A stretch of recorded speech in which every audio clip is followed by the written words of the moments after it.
안녕하십니까. 본 면담은 문화체육관광부가 지원하고 한국문화원연합회가 추진하며 영주문화원이 운영합니다. 영주문화원은 풍기인견, 실향민의 절실함을 지어낸 선물이라는 주제로 풍기인견을 통하여 생업과 경제 활동을 이루어 오신 분들의 소중한 이야기를 기록하고자 합니다. 유술자 차대영 대표님 1차 면담은 2023년 9월 13일 수요일 오후 2시에 시작하며 장소는 대표님 자택입니다. 대표님 네, 안녕하세요. 네, 안녕하세요. 반갑습니다. 대표님 성함과 나이, 하고 계신 일 좀 소개해 주세요. 예, 저는 이름은 차대영입니다. 나이는 70년생, 현재 54시고요. 저는 할아버지 때부터 하시던 풍기인견 제직업을 3대째 이어서 하고 있습니다. 태어나신 곳이 어디이신가요? 저는 강원도 정선군 예미면이라는 곳에서 1970년에 태어났습니다. 그러면 그때 그 가족들, 그 자녀, 그러니까 형제들도 다 강원도에서 태어나신 거예요? 아닙니다. 저희 큰형님하고 누님들은 풍기에서 태어나고 저는 그 강원도에서 막내로 태어났습니다. 그러면 그때 당시 강원도에서 부모님이 하신 일은 어떤 거셨나요? 그 주류 유통업을 하신 걸로 기억을 하고 있어요. 그럼 강원도에 계실 때 몇 살까지 계셨던 거예요? 저는 10살 때 풍기로 오게 됐습니다. 그러니까 초등학교 3학년까지 강원도에서 다녔습니다. 혹시 그때 생활 기억나시는 게 있으세요? 거기는 탄광촌이라 또 그 당시가 또 이 탄광 산업이 한창 전성기일 때 제가 기억을 되짚어 보면 광부들 그다음에 이제 갱에서 이제 폭발할 때 나는 그런 폭음 그다음에 그로 인한 분진 그리고 막 냇가에 시커먼 그런 물이 내려오는 거를 이렇게 건넜던 그런 기억들이 많이 있어요. 초등학교 한 3학년 때까지는 그 강원도에서 생활하신 거네요. 네, 맞습니다. 그때도 그럼 부모님은 유통업을 계속 하고 계셨고요. 네. 어떤 유통을 하셨는지 혹시 기억나세요? 그 당시에 저희 집안에 좀 아시는 지인분이 진로라는 회사에 좀 계셔서 원래 강원도라는 지역이 경월이라는 지역 메이커가 있었는데 아마 제가 기억하기로는 강원도에 아무래도 사람이 많이 몰리다 보니 그때는 그 진로라는 술이 거기서 어떤 영업을 하기 위한 총판권을 가지고 아마 하신 걸로 그렇게 기억이 나는데 저는 그런 일을 안 했는데 저희 형님하고 누님들은 공병 수집도 많이 한 걸로 들었습니다. 이제 하시면서 이제 술이 남는 그 공병을 모아오시는 거예요. 그렇죠. 그때는 자원 자체가 좀 귀하던 시절이라서 흔하게 한번 쓰고 일회성으로 버리는 게 아니고 다시 그걸 재수집해서 본사에 납품하는 아마 그런 시스템이었던 것 같아요. 누나 형들은 그때 몇 살 정도 되셨어요? 제가 뭐 5살, 6살 때니까 뭐 누나들이 다 뭐 중학교, 뭐 그다음에 뭐 초등학교 고학년 정도 된 걸로 기억해요. 아, 그럼 그때 같이 이제 아버님 도와서 그런 네, 일도 하셨던 네. 거예요. 그럼 풍기로 오시게 된 이유가 그때 있으셨어요? 저희 할아버지가 중풍을 좀 앓으셨어요. 그래서 79년도에 이제 중풍이 심하게 와서 도저히 공장을 운영하시는 게 좀 어려워서 저희 아버지가 이제 6남매 장남이시다 보니까 가업 승계차 거기 강원도에서 하고 있던 사업을 정리를 하시고 79년도에 음. 풍기로 오신 걸로 기억을 해요. 그때가 이제 초등학교 이제 다니실 때잖아요. 네. 그때 오셨을 때 그 풍기 모습 기억나세요? 굉장히 활기찼고, 저는 강원도에 살 때 한 학년에 3학년 3반밖에 없었어요. 근데 여기 왔더니 8반, 9반, 심지어는 한 반에 거의 70명 가까운 학생들이 있어서 네. 정말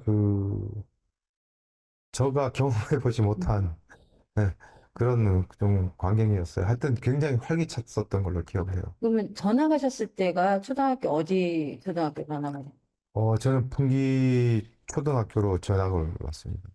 반이 또 많았고요, 그때는. 네. 그러면 그 강원도에서 오신 뒤는 학창 시절 다 풍기에서 보내신 거예요? 네, 맞습니다. 저는 그 초, 중, 고등학교를 다 이 풍기 지역에서 다녔습니다. 고등학교까지요? 네, 그러면 그때 당시에 이제 학창 시절을 조금 네. 그 추억을 잠깐 되짚어 보시면 아, 기억나는 것들이 있으세요? 네, 뭐 즐거웠던 일도 사실 많았고요. 뭐 개울도 고기 잡고 또 이쪽에 또 원체 산세도 좋고 물이 맑아서 어릴 때 물고기 잡고 막 이렇게 철없이 뛰어놀던 기억도 있고 그리고 아무래도 제가 좀 강원도에서 살다가 풍기로 오다 보니까 어떤 그 강원도 사투리에 대한 어떤 그런 이질감 때문에 친구들한테 놀림도 좀 받고 좀 뭐 요즘으로 치면 뭐 학교 폭력에도 조금 시달렸었던 것 같아요. 초등학교 때요? 아니면 중학교 때요? 뭐 초등학교 때부터 한 뭐 중학교 때까지 그랬던 것 같아요. 풍기중, 풍기고등학교 이렇게 나와 있어요. 아닙니다. 풍기 초등학교, 네. 금계 중학교, 네. 풍기 고등학교 이렇게. 그러면 그때 이사 오셔서 살았던 장소는 어디세요? 장소는 풍기의 그 오거리에 제일교회라는 곳이 있는데 거기 맞은편에 저희 그 아마 그 당시에는 좀 이렇게 잘 지어진 기아집 같은 곳에서 저희 증조 할머니, 그 다음에 할아버지 할머니, 아버지 어머니, 그 다음에 형님은 어릴 때 저희 아버지가 인천으로 유학을 보내셨고 그때 거기서 작은 집 식구들하고 거의 4대가 한 집에서 살았던 걸로 기억을 합니다. 이제 강원도에서 오신 뒤로요? 예, 대가족이셨네요. 예, 대가족이었었어요. 그래도 이렇게 같이 지내시다 보니까 학창 시절 보내도 그 방학 때나 이렇게 시간적 여유 있을 때 뭔가 집안일도 도우시고 뭔가 이렇게 하셨을 것 같은데 어떻게 보내셨어요? 저는 뭐 막내라서 크게 집안일을 그 어릴 때는 집안일을 도왔던 기억은 그렇게 많지는 않고 그냥 막 북적거리면서 그냥 뭐 혼도 나고 예, 그냥 그렇게 남들처럼 그런 유년 시절을 가졌던 것 같아요. 혹시 그러면 그 어릴 때야 좀 쉽진 않았지만 조금씩 이제 그 청소년 나이쯤 됐을 때 임견을 하시는 일을 좀 도운 적도 있으세요? 그때 저희 아버지가 이제 그 공장을 운영을 하실 때 그 당시 이제 이 대한민국 자체가 인력이 또 넘쳐났었고 크게 그거에 대해서 우리가 나서 발벗고 뭔가를 할 수 있었던 건 아니었던 것 같아요. 뭐 그러기엔 저희가 또 나이도 어렸고 공장 기계도 위험해서 그냥 엄마 등에 업혀서 그냥 배 짜는 것 이게 봤고 그냥 그런 그 공장에서 나오는 그런 기구들, 네. 부속들 그런 거 가지고 이제 뭐 구슬치기도 하고 네. 뭐 그렇게 놀았던 기억이 있어요. 그다음에 뭐 아무래도 공장에서 쇠를 많이 만지다 보니까 그런 부속들 가지고 뭐 썰매도 타고 뭐 그랬던 기억이 있어요. 다른 분들에 비해서 이렇게 방학이나 이제 학교 끝나고의 그 놀이들이 그 인견 공장 안에서 있었던 그런 걸로 활용하는 게 많았겠네요. 그렇죠. 그 당시에 이제 실박스가 나무 궤적으로 돼 있어서 그 안에서 그냥 뭐 이렇게 술래잡기 놀이도 하고 또 다시 박스로 바뀌면서 박스가 적재되어 있는 곳에서 이렇게 뭐 아지트처럼 만들어서 예, 또 이렇게 놀았던 그런 기억들이 있어요. 친구분들도 이렇게 인견 공장을 하는 친구들도 있었나요? 그럼 서로 왔다 갔다 하셨어요? 그때는 많았죠. 그때는 그 제 친한 친구들 중에 상당 부분이 다 소위 말하는 공장집 음. 아들들이었으니까. 예, 그렇게 뭐, 뭐, 저희 한 반에 뭐, 저하고 같은 처지에 있는 친구들이 뭐, 보통 한 서너 명 이상씩은 돼서 같이 뭐, 우리 공장에서 놀다가 또 걔네 공장 창고에 가서 놀기도 하고, 뭐, 그랬었던 것 같아요. 자연스럽게 인견 그 작업하는 모습을 어렸을 때 그냥 놀이 삼아 보시면서 크신 거네요. 그렇죠. 뭐, 부모님이 항상 공장 현장에 계시니까 늘 학교 마치면 이제 그 공장 기계 사이를 제가 왔다 갔다 하고 마분지라고 있어요. 그 네네. 빔을 이렇게 감고 있는 이 넓적한 종인데 그 마분지 정도 이제 줍고 네, 뭐 그랬던 것 같아요. 그래서 그 옛날에 그 저기 뭐야 실토리가 네.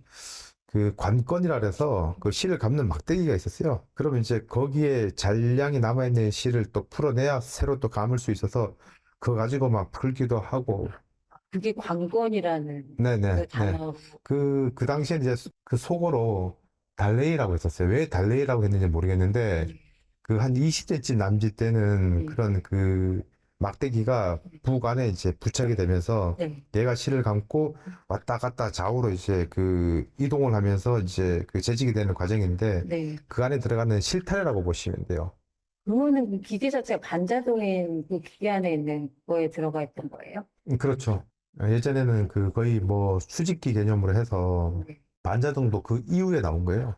예, 그 전에는 거의 뭐 수직기 개념인데 저도 어릴 때 잠깐 본 기억은 나는데 뭐 제가 완전하게 기억하는 거는 이제 반자동 집기가 이제 저는 이제 기억이 나요. 좀 이제 성인이 되고 이제 보신 거네요. 그죠? 아, 성인이 돼서는 더 진화됐죠. 더 진화된 네. 거.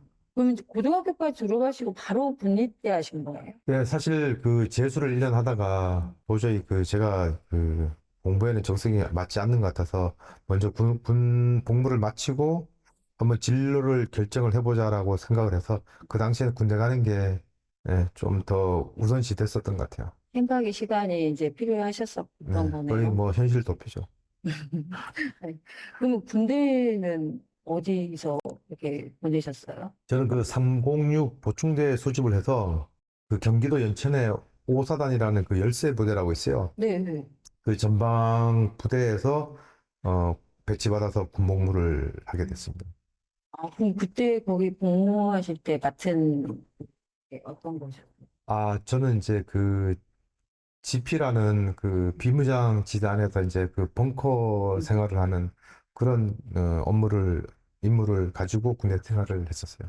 벙커하면 우리가 흔히 이렇게 좀 뭔가 어려워 보이는 게 아, 그게 공부가. 이제 그 GOP라는 철책이 있고 그 안에 이제 그 적지피하고 아군지피가 있는데 그냥 비무장 지대 안에서 서로 이제 제일 먼저 전초 기지라고 이제 그 당시에 이제 그 전초대대라는 곳인데 네. 그 적지피와 아군지피가 서로 대치하고 있는 곳이에요. 그러니까 가장 그 북한군하고 가까이 있는 그런 쪽 군대 생활을 했는데 그곳이 되게 삭막해요. 그 비무장지대 한가운데 섬처럼 고립되어 있는 곳이라서 굉장히 그 지금으로 치면 좀 부조리도 좀 많았고 네. 좀 소위 말하는 좀 빡센 군대 생활을 좀 했었어요. 총성도 자주 들려오는 북한에 가까이 있어. 총성도 총성이지만 그 당시 요즘은 이제 그런 게 없는데 예전에는 이제 그 대남 방송과 대북 방송이 서로 막 이 대치강 대치를 하고 있었던 그 시절이라 그 뭐 거의 그러니까 소음으로 치면 상당히 이제 그 강도가 강한 정도의 그 대남 방송을 24시간 들어야 했는데 네. 아, 그 당시에 그 저희가 참 그 정신적으로 버텨낸다는 게 아직까지도 그게 막 그 또렷하게 그 가끔은 잔상이 좀 있어요. 근데 그 시절에 예, 들었던 이야기들이요. 예. 그 대남 방송 그 막 그 네. 무겁게 깔리는 네. 특히 새벽에 이제 막 들으면 새벽 1시나 12시 되면 막 소리가 울리면서 걔네들 그 스피커가 집체만 해요. 막 한 건물 자체가 이제 그 대남 방송용 이제 그 스피커인데 소리가 상당해요.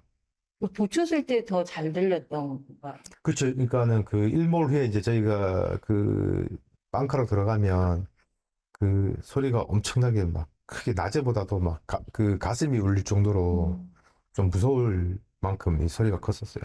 겁이 안 나셨어요? 처음에는 적응을 못해서 엄청 고생했는데 하도 맞다 보니까 나중에는 그 맞는 거에 익숙해져 있어가지고 별로 적응이 됐더라고요. 사람이 사라지더라고요. 그럼 거기서 얼마나 근무하셨어요? 저는 90년 11월 13일에 입대해서 93년 4월 22일 날 제대를 했어요. 그럼 제대하시고 나서 바로 아버지의 일을 도우신 거예요? 네, 제가 전역을 하고 그 저는 저희 집이 좀 잘 사는 줄 알았었어요. 그 어릴 때는 부모님들이 어떤 금전에 대한 그런 거에 대해서 저희가 좀 철이 없다 보니까 인지를 못했는데 상당한 부채를 안고 공장을 아주 힘들게 운영을 하고 계시더라고요. 그래서 저희 어머니가 너무 그 인건비가 많이 나가고 남는 게 없어서 어느 정도 좀 우리가 기계를 조금 돌리고 사람을 줄이면 그나마 좀 남는 게 있지 않을까라는 말씀을 제가 듣고 나서 제가 장갑을 끼고 한 6개월 정도를 그 기술 좋으신 분한테 제가 좀 속성으로 배웠어요. 그때는 좀 음. 군인 정신도 좀 있었고, 네. 하면 될 것 같더라고요. 그래서 열심히 한 6개월, 1년 정도 제가 그 기계 돌리는 기술을 배워서, 기사를 제가 내보내고, 제가 일정 부분 그 역할을 했었던 것 같아요.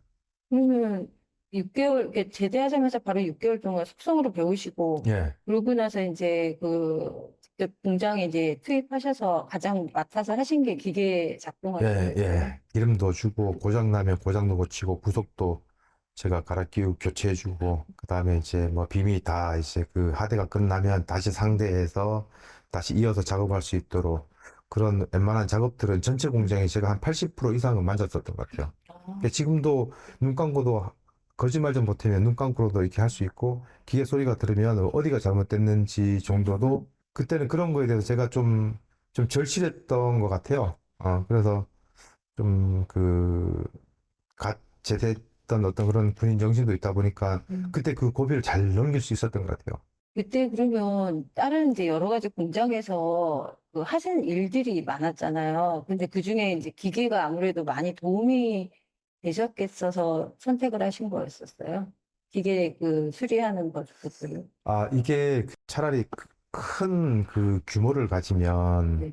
그 인력에 대한 체계가 있어서 운영상에 큰 애로사항이 없는데 약간 그 어수선관한 그 중간 정도의 규모다 보니까 그렇게 하기에는 인건비가 너무 많이 들고 또 소규모 인원으로 가자니 한두 사람이 소위 말해서 이제 좀 비협조적이면 그 사람들 손에 좌지우지 되는 거를 제가 좀 많이 봤어요. 그래서 이걸 좀 이 패단을 좀 막아야 되겠다 싶어서 그렇게 하려면 내가 할 줄 알아야 그 상대방들이 근로자들이 좀 악용을 하는 그런 나쁜 사례들이 없을 것 같아서 저는 좀 그렇게 그때는 좀 판단이 되더라고요. 우선은 그럼 제대하시고 이제 공장 돌아가는 분위기를 먼저 파악하신 게 예, 먼저였네요, 예. 그러면. 그러면 이제 기계 수리하시고 그런 걸 이제 직접 다 이렇게 하시게 되는데 얼마 동안 하신 거예요? 뭐 저는 저희가 한 10년까지는 제가 했었던 것 같아요. 이게 뭐 예, 수리부터 모든 그런 예. 거를요? 뭐 배 짜는 사람 없으면 배도 짜고, 아, 그러면 예, 수리만 하신 게 아니네요. 예, 그냥 뭐 1인 다역을 했던 것 같아요. 그럼 배 짜는 거 말고도 또 어떤 일을 하신 거예요, 이후에? 뭐 거의 그 공장 안에서 이루어지는 일들은 저는 제가 아까도 말씀드렸듯이 한 80% 이상은 다 했던 것 같아요.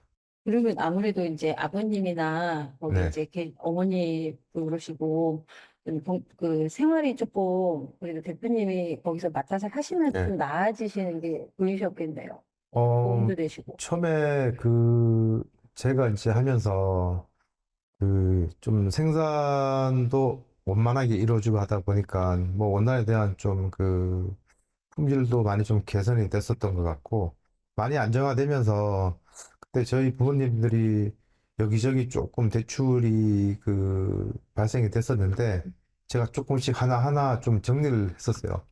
네, 정리를 하고 늘 저희 어머니 아버지가 저를 많이 좀 기특해 하셨어요. 그때 당시 그러면 공장 일을 도운 건 대표님만 하신 거예요, 형제 중에? 어, 예, 저희 형님은 어릴 때 아까 말씀드렸다시피 저희 아버님께서는 인천으로 유학을 보내셔가지고 음, 거기서 또 건축 전공해서 음. 건설회사 열심히 잘 다니고 있었고 또 누님들도 이제 한 분, 두 분 또 뭐 결혼도 하시고 예, 그렇게 되다 보니까 뭐 실질적인 일은 뭐 거의 형제 중에 좀 저가 했고 저 바로 둘째 누님, 둘째 누님하고 큰 누님이 아마 결혼 직전에 공장 일을 상당 부분 도와주다가 아마 결혼한 걸로 그렇게 기억이 나요. 그래도 자녀분들이 그래도 공장 자체에 좀 안정화하는 데 많은 일조를 그래도 해주셔서 도움이 컸겠네요. 예, 그랬었던 것 같아요. 예, 지금 이렇게 되짚어 보면. 그러면 또 이렇게 아무래도 이렇게 집안을 조금 안정화시키고 공장 일을 조금 덥게 하시면서 힘든 일도 있으셨을 것 같아요. 어떤 게 조금 그래도 이거는 좀, 어떻게 해야 하나 하고 고민스러웠던 일들이 없으셨어요, 그때? 제가 그때 나이가 23, 넷, 다섯, 지금도 그렇지만, 좀, 나이가 많지 않다 보니, 좀 이렇게 저보다 다들 연장자이시다 보니까, 어떤 나이에서 오는 그런 불편함, 좀 어려움, 뭔가 소통하는 데 있어서 조금 뭐 부재가 있었던 것 같아요.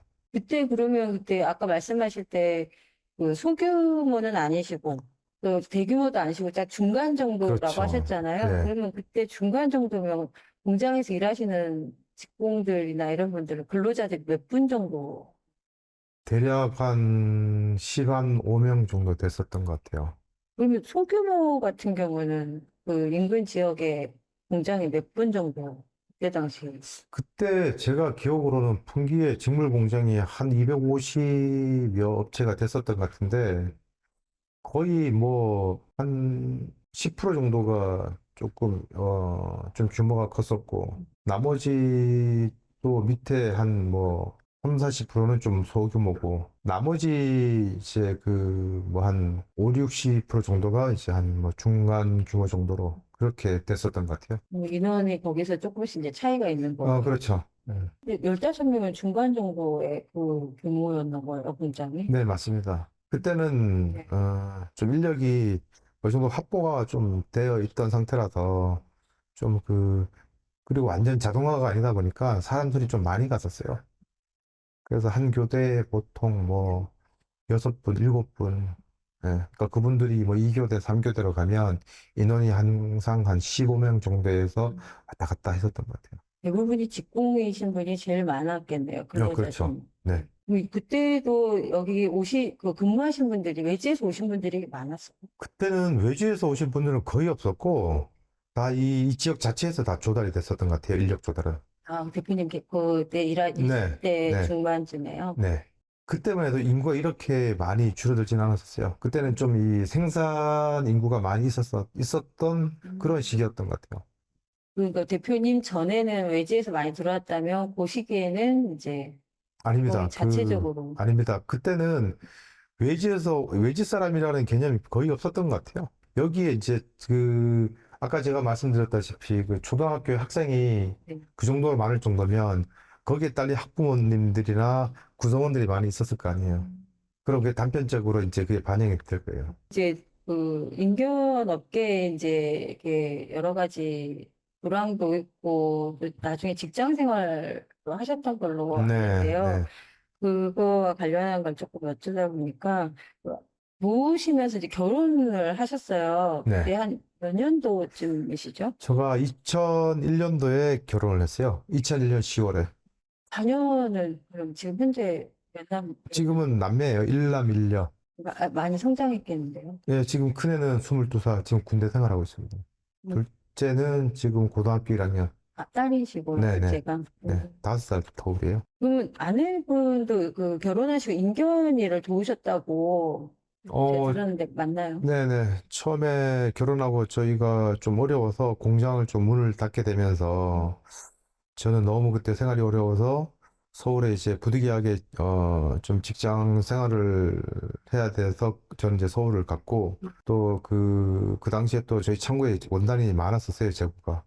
그래서 그거를 또 소진도 해야 되고 또 그리고 제가 또 서울에서 그 가정을 꾸릴 만큼 어떤 그런 여건이 안 돼서 저는 그 당시에 이제 고시원 생활을 했고 저희 집 사람은 이제 여기 남아서 저희 아이와 저희 부모님들 모시고 이제 그 공장 일을 이제 원단에 대한 거를 좀 판매도 하고 네, 그렇게 좀 주말 부부를 좀 한 10년 가까이 그럼 했었어요. 결혼하셨을 때 그 같이 생활하신 가족 그 구성원은 어떻게 됐어요?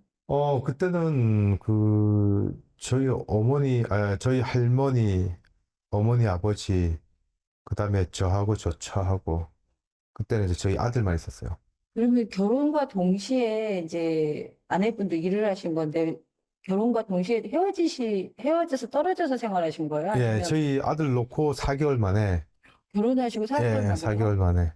그때 거의 그 공장이 완전히 출고 자체가 완전히 수급이 됐었어요. 시장이 한순간에 이게 좀 무너지다 보니까 도저히 이 대출 받아서 원단을 짜놨는데 회전이 안 됐던 거죠. 내가 원단에 나가서 이 자금이 회전이 돼야 되는데 원단이 그냥 한순간에 이게 탁 이렇게 시장 자체가 그냥 급속도로 냉각이 돼버린 거예요. 그러다 보니까 도저히 그 자금도 어렵고 이자는 내야 되고 그래도 직원들 다 내보내고 저희 아버지가 엄청난 그 정신적 이 데미지도 받으시고 고생을 많이 하셨죠. 그렇다고 뭐 저도 같이 그 안에서 도저히 있을 수가 없어서 저는 저대로 뭔가 뭐 하다못해 뭐 처자식 생활비라도 만들어야 될 것 같아서 뭐 저는 저대로 또 이렇게 그 출구를 찾았었던 거예요. 그러면 힘든 시기에 결혼을 하신 건가요? 예, 그렇죠. 힘든 시기에 결혼을 또 했고 또 결혼하자마자 그 저희 처제를 낳고 더 점점 이 악순환이 거듭되다 보니까 도저히 헤어날 길이 없더라고요. 그럼 아내 되신 분이 그 이제 네, 대표님은 그 일을 아시지만 아내 되신 분은 원래 인견에 그 알고 계신 분이었어요. 전혀 저희 집사람은 이쪽 업무하고는 예, 전혀 그 연관성이 없어 전혀 몰랐었죠. 연애 결혼하신 거예요. 예, 그러면 다른 이제 일을 그냥 원래 하시던 아가씨를 예, 만나서 예, 인견을 처음 접하신 그렇죠. 거예요. 예, 저희 집사람은 그냥 이런 그 건설회사나 그다음에 도로공사 쪽에서 이제 그 격리 업무를 봤었어요. 예, 그러다가 저 때문에 이런 이제 그 이런 제조업에 좀 발을 디디게 됐죠. 아내 되신 분은 그러면 처음에 여기 오셔서 네. 맡으신 게 어떤 일을 맡으셨어요? 뭐 뚜렷하게 뭔가를 맡았다라기보다는 일단은 그 시집 와서 이렇게 본인이 이렇게 어깨너머로 봤었겠죠. 어떻게 일이 이루어지고 대충 이제 그 전체적인 흐름만 본인이 알고 있다가 도저히 이제 뭐 자기가 어느 정도는 뒤에서 시아버지를 좀 서포터를 해줘야 될 것 같아서 이제 그 원단도 재고가 많다 보니까 이제 그거 가지고 이제 그 이불도 만들어서 저희 그 창고 옆에 조만하게 제가 매장을 만들어줘서 거기서 이제 이불도 판매를 하고 그 재고 원단 소진에 이제 저희 아버지하고 같이 좀 합심해서 일을 좀 했었습니다. 그러면 그 제가 그 불안 관련한 게 그게 참 어려운 예, 것 때문에 좀 헤어져서 또 예, 계셨던 예, 예. 그때 당시 그 풍기에서도 다 그건 마찬가지잖아요. 그때 당시 상황 좀 전해주시겠어요? 전체적인 상황. 그게 제 기억으론 그 90년 중후반에 그 서서히 이제 이 기성복이라는 새로운 이제 이 카테고리가 생기고 예전에는 이 맞춤 양복이 많았었잖아요. 그래서 인견은 아무래도 이게 그 안감지로 많이 활용을 하다 보니까 그런 그 맞춤복이나 이런 의상실 그다음에 이제 양복점 그런 쪽으로도 이제 그 여러 내수 시장이 좀 이게 형성이 됐었는데 이게 기성복이 나오면서 대기업에서 이제 손을 대다 보니까 그 인견이 이제 원체 그 고가라서 양복 안감으로는 점점 이제 그 전문 옷 브랜드에서 외면을 받는 거죠. 예, 그래서 그때 이제 화섬으로 갈아타신 분들은 굉장히 이제 수직 상승을 했었어요. 예, 왜냐하면 이제 폴리가 그 방전 가공이 이제 그러니까 기술의 발전으로 가공의 발전으로 방전 가공이 되면서 그 기존에 이제 인견 레이온이 이제 그 안감으로 자리 잡고 있던 그 시장을 얘가 다 잠식을 해버린 거예요. 그래서 한순간에 저희 창고에 있던 원단이 악성 재고가 돼버린 거예요. 그러니까 예를 들면 이 원단이 1,000원에 야드당 팔려야 되는데 그 불과 몇백 원대의 원단이 오히려 더 좋은 그 유관상의 어떤 그 이점으로 인해서 시장에서 완전히 외면을 받았죠. 그때 그러면 창고에 있던 양이 어느 정도 어, 제 기억으로는, 제 기억으로는 한 2만 야드? 그러니까는 금전으로 쳐도 뭐 그 당시만 해도 상당한 부분이었죠. 그러면 그 전에 조금 불황 시기 전까지는 이 원단을 어느 정도 생산하고 그걸 뭐 이렇게 판매되는 어, 펠로의 네. 양이 있을 거 아니에요. 좋은 질문 하셨는데. 그건 어느 정도 비교가 예, 그 당시에 저희가 그 한 달에 생산량을 그 저희가 3만에서 3만 5천 야드 정도 잡았었어요. 예, 그래서 이제 그 뭐 많게 짜면 더 많이도 짤 수 있었지만 그냥 저희가 그 채단성을 좋게 하기 위해서 보통 한 35,000야드를 이제 그 포커스를 맞춰 놨었던 것 같은데, 캐파를.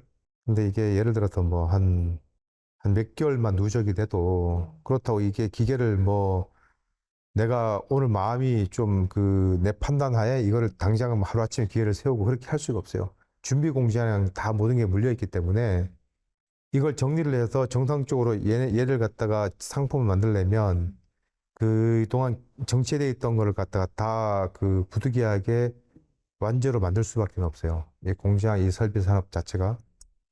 그러다 보니까 저희도 그 한 12만에서 15만 야드를 그냥 악성재고를 떠안게 된 거죠. 창고에 그렇게 계속 쌓여있는 거 보셨을 때 마음이 참 그러셨겠어요. 엄청 마음 아팠죠. 그거 짜기 위해서 엄청난 고생을 했는데, 심지어는 이제 그 장마철이 되면 밑에 있는 원단이 썩어요. 곰팡이가 피고, 이거는 이제 약품을 처리해도 제가 알기로는 그 당시에는 이제 이게 주로 백염, 그러니까 흰색 염색을 많이 했었는데, 이 곰팡이를 제거할 수가 없었어요. 그 자욱을. 그래서 아마 그때 그 버려진 원단만 해도 아마 상당수였을 것 같아요. 그거를 그냥 버리는 거네요. 그렇죠. 도저히 판매를 할 수 없으니까. 그래서 이제 계속 악순환이 계속 생기는 거죠. 정상적으로 얘가 흘러가서 원단이 판매돼서 이렇게 저희가 그 운정 자금이 돌아오고 직원들 월급도 주고 저희가 그 이익금 가지고 생활도 하고 해야 되는데 그 자체가 완전히 딱 이렇게 깨어진 거죠. 끼어지다 보니까 점점 뭐 그러니까 이자가 지금처럼 뭐 지금은 금리가 올랐다 해도 5% 내외잖아요. 그 당시에는 금리가 제가 알기로는 13%, 14% 그렇게 했었어요. 굉장히 열악했었어요. 그 당시에 그 사채이자가 연리 20%였었어요. 음. 아니, 전에 그 대표님이 집에 이제 부채도 있고 이래서 그걸 네, 좀 갚기 위해 또 도와서 열심히 하셨잖아요. 네. 근데 그게 다시 또 이제 그게 왜 그렇게 됐냐면, 제가 상당 부분 이제 빚을 이제 갚으면서 또 그 기간이 또 있다 보니까 또 기계가 노후화되니까 기계도 바꿔줘야 되고 그리고 또 이렇게 물량도 어느 정도 또 생산량이 좀 늘어나다 보니까 이게 사업을 하면서 가장 큰 맹점이 어떤 그런 기로에서 딱 막히면 이게 단순 계산이 아닌 복수 계산으로 이게 누적이 돼요. 그러니까 그게 가장 사업을 하면서 큰 리스크가 이제 바로 그런 부분이었어요. 그래서 이제 좀 이렇게 다른 그때 당시 그러면은 대표님네 그 공장뿐만 아니라 딴 데도 이렇게 원단이 막 쌓이고 이랬겠네요. 뭐 저희랑 같이 화섬을 하신 분들은 그러니까 앞서 가신 거죠, 그분들이. 그러니까 저희는 조금 그냥 정보가 좀 부족했고 그냥 그 길만 그냥 갔던 거고 바보처럼 이분들처럼 시장을 대응하는 대응력이 좀 약했다라고 저는 보여져요. 지금 되돌아보면 바보짓 한 거죠, 소위 말해서. 열심히 사신 것도 사셨던 것뿐인데 뭔가 외부적인 것 때문에 어쩔 수 없던. 아니 저는 멍청했다고 봐요. 예, 뭔가 이렇게 타개를 하시려고 그래도 예, 좀 이렇게 생계와 결부가 된 거잖아요. 예, 직장 생활에서 서울로 상경하셨는데 예. 그 상경하시면서 마음이 좀 그렇죠. 많이 많이 아팠죠. 잘 곳도 없고, 당장 생활비도 없어서 친구 집에서 한 달 정도 얹혀 살다가 제가 첫 직장을 논현동에 있는 수입 타일 업체에 창고 관리 직원으로 들어갔었어요. 예, 그래서 지게차도 몰고, 창고, 타일 입출고도 하고, 그러다가 제가 속해했던 회사 사장님이 한번 영업을 한번 해봐라 해서 저를 전시장으로 가서 내일부터 양복 입고 출근을 하고 전시장에서 판매를 한번 해봐라라고 권유를 하시더라고요. 그래서 그때 이제 외부에서 거래처가 들어오면 전시장에서 이제 상담도 해주고 일반 소비자들이 오면은 제가 조금 이렇게 제시도 해주고 뭐 그런 쪽에 제가 조금 좀 소질은 있었는지 근데 되게 일을 재밌게 했었던 기억이 나요. 여기 풍기 그 고향에서 하셨던 일들이 조금 도움이 좀 되신 건가요? 사람 상대하고 뭔가 일을 하신 게. 진짜 그랬던 것 같아요. 그리고 저는 처음부터 남 밑에 있어 보지 않고 제가 좀 오너의 시선으로 좀 세상을 바라볼 수 있는 좀 그런 거는 좀 제가 배웠던 것 같아요. 그래서 항상 계산을 할 때 단순 계산이 아닌 그 내가 이 자재를 팔아서 얼마의 수익금이 남으면 회사 오너가 얼마나 가져가고 경비가 얼마나 떨어지고 인건비가 어떻게 되며 기본 경비가 어떻게 그 소요가 되는지 그 계산을 제가 항상 베이스에 깔고 가는 그런 좀 습관이 있었던 것 같아요. 대표님들은 그런 마인드를 갖기를 원하시잖아요, 직원들. 예, 지금 생각해 보면 저희 사장님 그걸 엄청 이용해 하셨던 것 같아요. 그래서 거기에 예. 대한 또 소질을 발휘하셨고, 그렇죠? 그 당시에 그냥 제가 어른들 밑에 좀 크다 보니까 좀 예의 바르게 그 뭐 지나치지 않게 그냥 적당한 선에서 사람들하고 좀 소통은 잘했었던 것 같아요. 거기서 계속 고시원에 계셨댔잖아요. 거기서 고시원 계속 계셨던 거예요? 고시원도 좀 돈이 형편이 나아져서 그 당시에 고시원이 그 강남이라 한 달에 30만 원씩 제가 냈었는데 그게 아까워서 처음에는 월급이 100만 원인데 30만 원을 낸다는 게 너무 부담이 되더라고요. 그때 첫 월급이 네, 100만 원이었었어요. 그게 2002년 월드컵 끝나고 갔는데 그 되게 월급이 짰었어요. 예, 그래서 처음에 이제 제가 지게 차 몰고 이제 창고 관리할 때는 이제 100만 원 받고 나중에 이제 영업을 하고 현장이 좀 늘어나면 사장님이 이제 좀 비공식적으로 인센티브도 좀 챙겨주고 그러면서 조금 낮았는데 처음에 그 창고지기 할 때는 그 창고 한 켠에서 제가 돈은 됐습니다. 오늘 안 이러려고 하여튼 뭐 말하면 부끄럽기도 하고 하여튼 지금 돌이켜 보면 군대를 한번 가라고 하면 가겠는데 그때로 아마 시간이 보자 한 20년 그때 제가 가장 힘들게 할 때가 한 20년 근데 그 얘기를 할 때마다 적응이 안 돼요. 고시원 계시다가 거기 회사 한켠에서 잠깐 얼마나 지내신 거예요? 제가 한 6개월을 그렇게 살았던 것 같아요. 그래서 그때 모기가 너무 많이 물어가지고 제가 트럭 짐칸에서도 그 1톤 포터차에 보면 운전석하고 조수석 뒤에 공간이 조그마한 게 있는데 제가 좀 키가 뭐 그렇게 뭐 보통 키보다 좀 작다 보니까 거기서 잤던 기억도 있어요. 너무 더워가지고 창문을 열어놓으면 그 인천에 모기가 엄청 많은 거예요. 예. 그래서 막 정말 속을 푸더라고요. 야, 내가 이렇게 살아야 되나? 아끼려고 그렇게 하셨는데 그 식사나 이런 건 어떻게 하셨어요? 일단은 그때 우리 사장님이 항상 저를 우유를 챙겨줬어요. 우유를 챙겨주고, 근데 저 지금도 바나나 우유 되게 좋아해요. 바나나 우유를 항상 주고, 점심에 밥을 두 그릇 먹어요. 그럼 저희 사장님이, 그, 그러니까 지금 생각해보면 눈치를 좀 챘었던 것 같아요. 그래서 저를 조금 두고 아마 지켜보셨던 것 같아요. 그래서 나중에 너 창고 잊지 말고, 그 논현동 매장으로 나와서 한번 더 해봐라. 그 설계해 주신 것도 사장님은 허락을 해주셨던 아니요, 그건 제가 그냥 비밀로 했었어요. 그 창고 키를 저희 사장님 저를 주고 가셔가지고, 제가 다 같이 퇴근하고, 다시 돌아서 창고로 들어와서 잤었어요. 퇴근하는 척을 예, 하셨어요. 예, 예. 그럼 거기에 어떤 짐이고 뭐고 뭐 없잖아요. 어떻게 어떤 그런 거 자체가 이제 없었고, 그냥 쇼핑백에다가 제 옷을 담아놓고, 그 세면장이 있으니까, 거기서 이제 뭐, 다 퇴근한 다음에 샤워하고, 집사람 뭐 샘플 쓰다 남은 거 막 가방에 때려놨다가 그거 바로 바르고, 정말 그때는 거지같이 살았던 것 같아요. 거지같이. 그 사장님이 그걸 눈치채셨어도 또 이렇게 뭐라 안 하시고 챙겨주셨던 거네요.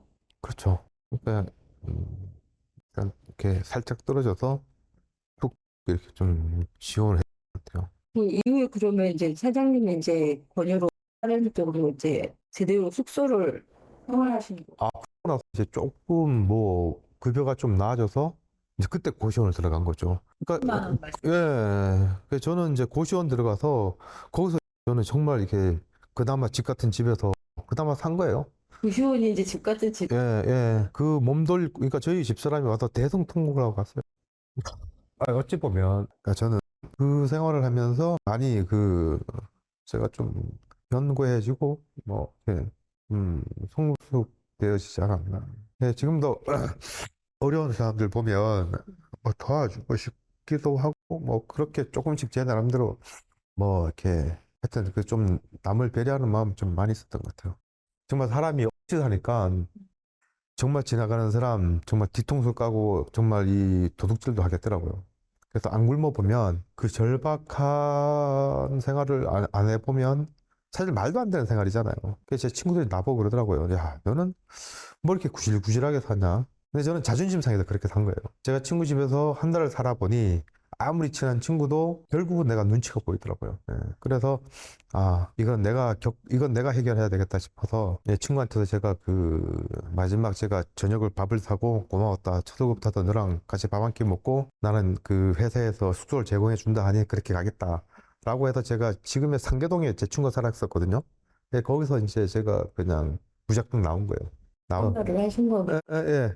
그러니까 그조차도 친한 친구지만 내가 너무 초라해지더라고요. 친구한테 눈치를 보고 산다는 게, 난 그때는 정말 눈물 젖은 빵을 정말 제대로 먹은 것 같고, 정말이지 제가 뭐 군대 생활은 다시 하라면 하겠는데, 다시 그 시절로 간다는 거는 못할 것 같아요.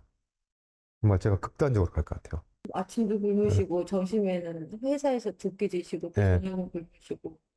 네, 처음에는 그랬었어요. 그래서 막 퇴근할 때 그 지하철역에서 제가 저 학동역에서 이제 내렸거든요. 그럼 그 옆에 국민은행이라고 있었는데 그 옆에 항상 오뎅을 파는 집이 있었거든요. 그 오뎅을 한번 원 없이 보고 싶었어요. 또 얼마 안 나는데. 예. 그리고 이제 상계동 쪽에 저희가 이제 퇴근해서 친구 집에 이렇게 가다 보면 가족들끼리 삼겹살을 먹는 이게 모습을 봤는데 내가 이렇게 다시 할 수 있을까? 내 가족들 데리고 이렇게 외식을 할 수 있을까라는 생각이 정말 그게 꿈처럼 보이더라고요. 꿈처럼. 하여튼 그렇게 제가 그렇게 1년을 버텼어요. 그 1년이 너무 길더라고요. 그 1년이. 그러다 보니까 이제 저희 사장님이 저를 이제 영업직으로 좀 빼주고 제가 현장을 가면서 생활이 조금씩 나아졌었어요. 그때부터. 그래서 이제 뭐 영업을 하다 보면 제가 수금도 잘 해오고 사람들하고 관계도 잘 맺고 또 제가 현장 관리를 되게 좀 꼼꼼하게 했었어요. 아침에 현장에 자재가 들어가면 한겨울에도 작업자들한테 안 맡기고 내가 직접 현장 가서 자재 곤방이라래요. 곤방. 노가다용으로. 곤방을 하면 곤방이 뭐냐면 그 자재가 아파트에 도착하면 아파트 입주민들이 불편하지 않게 몇 시 이전에 자재를 다 올려야 돼요. 그래서 그거를 원활하게 하기 위해 가지고 막 작업자들 아침에 우유도 먹이고 그 민원 업무 생기지 않도록 그 주변인들한테 미리 막 양해도 구하고 그런 거를 정말 제가 잘했던 것 같아요. 힘든 시간에도 그래도 네. 잘 버티시고 신뢰를 쌓으시니까 이렇게 맡기신 건데요. 그러니까 저는 그때 일을 악물었어요. 다시 돌아갔다. 버신 모든 월급은 그러면 고향으로 다 집으로 내서 보냈죠. 첫 월급이 100만 원 하셨잖아요. 네. 갖고 계신 거 없이 그냥 최소한의 그냥 생계할 수 있는 거. 그쵸. 그러니까 최소한의 이제 그때 담배도 안 피우고 담배를 그때 끊었어요. 담배값도 아끼려고. 다 보냈죠. 다 보내고 제가 최소한의 경비를 가지고 이제 그때 이게 이상하게 그때 얘기만 하면 이 감정의 주체가 안 돼요. 시원하게 이게 제가 이제 뭐 어른이고 지금 제가 사실 정말 많이 성장했거든요. 저는 그때 그 생각하면 슬퍼요. 너무. 근데 참 대단하시고. 잠깐 끊었다가 다시 시작하겠습니다. 그러면 네. 다시 이어가겠습니다. 네. 네. 근데 제가 이제 그런 생활을 이제 하면서 느꼈던 게 그러니까 이 사람의 말이 무섭다는 걸 제가 느꼈어요. 근데 제가 모시던 사장님이 저보고 야, 너는 참 대기만성형이다. 저는 그 대기만성형이란 말을 잘 이해를 못했었거든요. 뭐지? 뭐 지금 같은 네이버라도 모르겠는데 그냥 대기만성이란 말을 잘 모르고 나중에 제가 이렇게 보니까 지금 당장은 이제 좀 크게 두각은 못 나타내지만 이제 그 시간이 지나면서 이제 좀 크게 성장할 수 있는 그런 그러니까 제 내면을 조금이라도 좀 보셨던 것 같아요. 근데 그 뜻을 알고 나서 저도 모르게 내가 끝에는 크게 성공할 수 있구나 라는 생각이 계속 들더라고요. 그래서 좀 의욕을 가지고 열심히 일할 수 있다는 생각이 들어서 저도 제가 모셨던 사장님이 저한테 베풀어 주셨던 거를 저는 항상 누구한테 좀 그런 약간의 그 빛이 되고 싶은 거예요. 그 말 뭐라고? 예, 말씀 한마디가 예. 것 같아요. 그러니까 그 말 한마디에 제가 좀 용기 안 잃고 살았었던 것 같아요. 진짜 나쁜 생각 안 하시고 해오신 게 정말 예. 그거 같아요. 좀 많이 타락할 뻔했었어요. 술 먹고 울기도 많이 울고 사고도 많이 치고 남들한테 무시한다는 생각 들으면 막 그 경찰서도 한 2번 붙들려 갔다 오고 막 그랬었어요. 그렇게 하시면서도 일만 열심히 그 회사 일도 좀 열심히 해오셨잖아요. 네, 그거 저는 예, 말고도 그 이제 그 고향에 계신 부모님들 위해서 자재 공장도 열심히 다니신 걸로 제가 들었는데. 제가 이제 영업을 하다 보니까 조금 시간이 나더라고요. 그래서 제가 이제 그 공사 현장이 그 경기도 쪽에도 이제 제가 좀 영업 섹터가 좀 늘어나다 보니까 그 경기도 쪽으로 출장을 좀 많이 갔었어요. 그래서 출장 가는 길에 안산 쪽에 있는 염색 공장을 가서 제가 그 좀 짜투리 시간을 이용해서 좀 그 생산 쪽에 그 저희 원단 가지고 뭔가를 갖다가 할 수 있는 그런 거를 좀 제가 만들기 위해서 항상 그게 저한테는 걸림돌이었었거든요. 그걸 아버지를 해결을 해드려야 아버지도 빚도 갚고 사실 텐데 맨날 아버지가 그것 때문에 막 고심하는 게 너무 제가 보는 게 힘들어서 그 염색 공장을 제가 조금 다녔었어요. 시간 내서 좀 다니고 거기서 이제 저기 염색에 대해서 조금 눈도 뜨고 그 전에 저기 뭐야 그 생산만 하다가 완제품을 하려면 이 염색 공정을 이해를 해야 되겠더라고요. 그래서 제가 계속 거기를 이제 다니면서 또 틈나면 종합시장 가서 원단에 대한 좀 흐름도 알고 유행도 좀 뭐 제가 좀 챙겨보고 뭐 좀 투자를 좀 했었던 것 같아요. 네. 그러면 그 이제 풍기 고향 공장에 쌓여있는 생지 원단 같은 경우가 많다 보니 그 활용하는 걸 좀 여러 가지로 생각하신 거네요. 네, 그건 저한테 큰 좀 해결해야 될 숙제였죠. 네. 그때는 어느 정도 기간이 지났을 건가요? 그때는 한 2005년, 2006년 정도에 그랬었던 것 같아요. 제가 처음에 2002년도에 올라갔을 때는 너무 이제 그럴 여력이 없었고, 저도 좀 어느 정도 좀 자리 잡히면서 같이 이쪽, 저희 아버지 사업을 조금 서포트할 수 있는 좀 그런 여유가 좀 있었던 것 같아요. 그래서 이제 제가 염색을 해서 집사람한테 내려보내면 도저히 생지로는 이거를 뭐 자금을 환금을 못 하니까 뭔가 그 추가적인 가공을 해서 팔아야지만 어떤 그 좀 부가가치도 만들고 좀 이 재고를 해쳐갈 수 있는 뭐 유일한 출구라고 생각이 들더라고요. 그래서 그때 이제 그 제가 염색을 해서 집사람한테 내려보내면 집사람이 이제 뭐 이불도 만들고 그 다음에 이제 뭐 옷도 만들고 그렇게 해서 일을 해결해 나갔던 것 같아요. 그 샘플링 작업이 그 자재 공장 안산에 있는 데 가서 이렇게 작업도 하시고 그런 거예요. 네네. 그게 몇 가지 정도로 뭐 이렇게. 100가지라는 거 어떤 거 그러니까 말씀하시는 거? 이제 아까 원단 색 네. 입히는 것부터 해서 네. 디자인 같은 거 이런 거 다 네. 해보셨을 거 아니에요. 아, 거기에 이제 그 염색 공장을 가면 그 영업하시는 분들이 그 시장에서 유행하는 나염이라든지 그다음에 이제 수출해서 뭐 히트를 쳤고 그게 이제 그 상대방 이제 오너들이 그걸 더 이상 이제 진행을 안 했을 때 그걸 제가 내수 시장으로 끌고 들어왔죠. 그래서 이제 그분들이 이제 디자인을 제공을 해주면 그러니까 제가 사실 발로 많이 뛰었던 거예요. 그분들한테 사정도 하고 부탁도 하고 그러니까 끌어냈던 거죠. 그렇게 해서 조금 그 시장에 좀 대처할 수 있는 능력이 거기서 조금 그 도움이 됐었던 것 같아요. 그러면 이렇게 처음에야 이제 생계를 위한 것 때문에 좀 바쁘셨다면 그 2005년 이후에는 뭔가 이제 자재 공장 다니시면서 직장 다니시면서 같이 하신 거잖아요. 네. 일주일 되게 빠듯하게 다니셨을 것 같은데 그때는 잠도 많이 안 잤었던 것 같아요. 그 일을 어떻게 네. 이렇게 살아. 아, 어떻게 이렇게 제가 생활 그 네. 패턴이 어땠냐고요?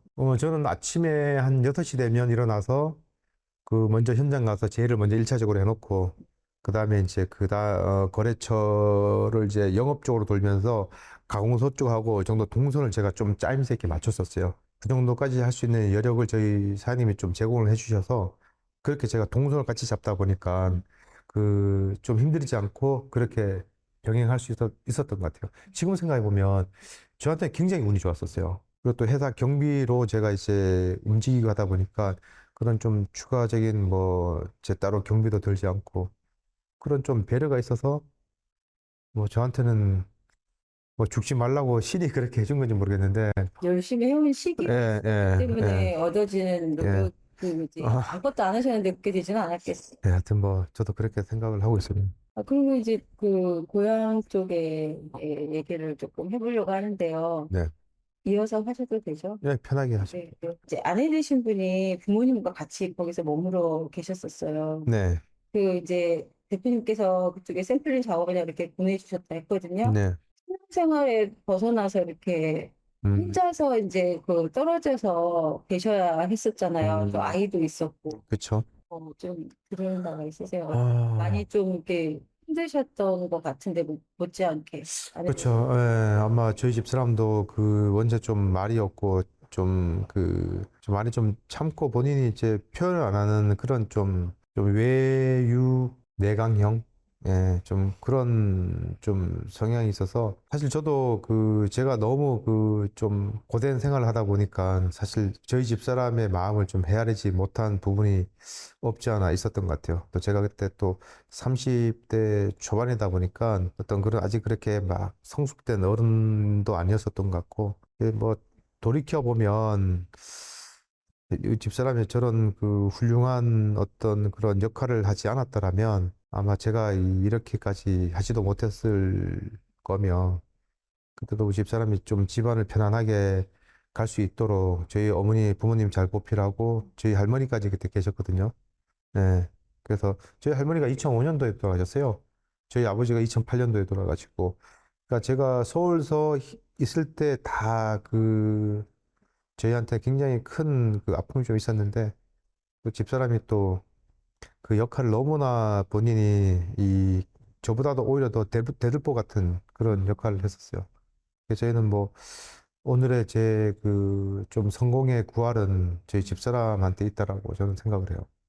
아마 다른 좀 약한 분 같았으면 아마 다 버리고 갔을 거예요. 그때는 생활이 또 바쁘셔서 고향에 자주 또 내려오지도 못했던 시기시잖아요. 그렇죠. 예. 요즘처럼 뭐 교통이 그렇게 좋았던 것도 아니고, 그땐 그렇게 그 기차도 그렇고, 하여튼 힘들었었어요. 예. 진짜 잘 버텨주신 것도 아내 되신 분이 그 못지않게 해주셨네요. 그렇죠. 거의 뭐, 했죠. 어찌 보면. 그럼 그때 아내 되신 분이 이제 시아버님하고 함께 이제 공장 일을 맡아서 하셨다 예, 했는데 인견을 전혀 안 하셨던 분이잖아요. 예, 근데 상황이 상황인지라 맡으셨을 텐데 예. 그때 어떤 일을 맡아서 하셨어요? 일단은 아버지 거래처 쪽은 다 올 수덥이 됐었어요. 올 수덥이 되다 보니까 처음에 이제 원단 가지고 이제 이불을 그러니까 동네 그 좀 바느질 하시는 분들한테 갖다 주고 그냥 뭐 이렇게 단순 봉제해서 그 매장 저기 공장 저희 창고 옆에 조그맣게 제가 매장을 만들어 놨었거든요. 거기서 계속 이제 조금씩 아름아름으로 이제 팔고 있었죠. 애 없고. 이렇게 판매하시는 거를 이제 만드신 거를 그걸 하신 거예요. 네. 비용적인 거는 이제 아버님이 그때는 그쵸. 예, 예, 예. 예. 그래도 이제 어떤 이제 그 금전적인 걸로 수익을 얻을 수 있는 거는 판매에서 좀 많이 걸 얻으셨네요. 그쵸. 아이 없고 아까 시장을 막 이렇게 누비고도 하셨다던데 예. 그거는 어떤 그거는 이제 어떤 경우냐면 저희가 이제 제품을 하려고 하면 옷을 생산하는 데 있어서는 옷에 대한 디자인을 하고 디자인에 따른 패턴을 하고 그 패턴대로 샘플실을 씌워서 봉제 공장으로 이제 그 본작업으로 들어가기 위한 이런 그 정식 절차가 있는데 저희는 이런 모든 정식 절차가 전무했어요. 네, 전무해서 그냥 시장을 다녔던 거예요. 단추도 있어야 되고 지퍼도 있어야 되고 무슨 레이스 기타 뭐 심지 부자재 이런 것들이 동대문 종합시장을 가면 다 있었어요. 그래서 그때 저희 집사람이 이제 애가 어리니까 애 들쳐업고 저랑 그 시장을 맨날 누빈 거예요. 이제 그때 이제 서울 잠깐 올라오셨. 예, 저희 집사람이 이제 올라오면 그 시장을 다니는 거예요. 그러면 우리 큰애가 지금 이제 군대 가 있는데 얘를 맨날 업고 다니니까 시장 상인들이 저거 뭐 업자도 아니고 완전히 궁상 떠는 거죠. 그러니까 샘플도 안 주는 거예요. 그래가지고 애 발에 걸려서 원단 이렇게 세우는 게 넘어가면 막 사람들 짜증 내더라고요. 애를 놓고 왜 기어 들어오냐고. 시장 상인들 되게 무서워요. 그래서 저희는 진짜 그런 거 다 막 참아가면서 그래도 사람들이 불쌍해서 줬는지 주더라고요. 올 유행하는 거니까 이것도 참고해보라고. 그때 시장에 인견 갖고 옷 한다 그러면 사람들이 웃었어요. 뭐씨 그거 안감으로 쓰이는 거 그거 요즘 시장에 요즘 뭐 써먹지도 않는 거 그거 뭐 완전 원단 취급도 안 했었어요. 서울의 원단은 예, 예, 예, 예, 예. 그래서 이제 저는 이제 그 폴리나 면 쪽에서 남 잘 찍고 예쁜 것들을 저희는 이제 해서 제가 스크랩을 했어요. 딱 이렇게 모아가지고. 그래서 예쁜 원단들은 잘라가지고 샘플로 저희가 7,000원, 8,000원 주고 사서 이제 공장으로 들어간 거죠. 예. 그러니까 거기서 저희는 정말 아무 정보도 없고 아무 밑바닥에서 그렇게 해서 시장을 다녀서 귀동량으로 이런 거 하려면 그 사람들이 가르쳐 줘요. 답답해서. 아유, 불쌍하니까 가르쳐 주는 거예요. 그러다 있다 보니까 좋은 사람들은 좋은 사람들끼리 이게 그 연결고리가 다 이게 네트워크가 형성돼 있더라고요. 그래서 저희 보고 저희가 차도 이제 뭐 불쌍해 보였는지 여기 가서 한번 알아봐라. 너네들 그래서 제가 시장 다녔던 그 아버지랑 어릴 때 다녔던 거래처들이 있는데 그분들이 이제 화성을 하다 보니까 가끔 제가 거기 가서 커피도 얻어 먹고 저희 가서 한번 이런 거 한번 물어봐라고 해서 피드백을 조금 받으면 거기 가다 보면 또 이 사람들이 이걸 이렇게 가져오지 말고 여기 그 디자인하는 사람한테 가서 디자인을 먼저 해라. 이 사람한테 갔더니 이 디자이너가 그럼 내가 패턴지를 해줄 테니까 이 디자인대로 패턴을 떠라. 그렇게 점점점 저희가 이제 그 생산 노하우가 생기는 거예요. 현장에 발로 뛰면서 다 배우신 예, 거예요. 예, 정말 맞아요. 그 서울에 있던 시기 2005년, 6년 이 사이 그때인 건가요? 예, 그게 아마 그렇게 같이 아닌데. 물렸었던 것 같아요. 그쪽에서는 거의 뭐 진상이었어요. 저희 집사람하고. 끈질기 하나 이거다 싶으시면 계속 그렇게 안 하면 듣겠더라고요. 근데 그때 뭐가 이렇게 저는 그 동력이 됐냐면 뭔가에서 이 옷을 만들면 팔리겠더라고요. 희망이 보이시죠? 예. 그러니까 저희 집사람이 어디 가서 막 옷을 막 이렇게 막 솜씨 있는 아줌마들한테 옷을 뭐 이렇게 해서 만들어 오면 그게 팔리더래요. 만드시는 건 어떤 거예요? 예전에는 그냥 뭐 소대나시라는 거 있죠. 예, 이런 것도 어깨 없이 그냥 나시에서 그냥 고무줄 바지 해가지고. 근데 그게 시원하다고 팔리더래요. 그리고 또 견물 우리 집사람이 그때만 해도 이제 아직 어리고 이제 새댁이니까 이뻐 보였겠죠. 그러니까는 이건 우리 좀 몇 벌 좀 만들어줘. 그때 동양대 교수님들도 오시고 만드시면 그걸 보시려고요. 예, 그 옷 사러. 예, 그때는 이제 그 인견 옷은 맨날 그 사람들이 그 너무 막 그 고정이 같고 뭐 너무 허연 데다가 그냥 완전히 뭐 옷이라고 할 수가 없잖아요. 근데 그래도 조금 흉내를 내고 막 만들어 놓으니까 사람들이 그냥 시원한 맛에 이게 사오다가 야, 좀 더 이쁘게 만들어 봐라는 막 이런 좀 그 옆에 그냥 오다 아닌 오다들이 막 이렇게 들어왔었어요. 계속 예, 그래서 내가 뭔가를 라임을 찍어서 했더니 이게 반응이 있는 거예요.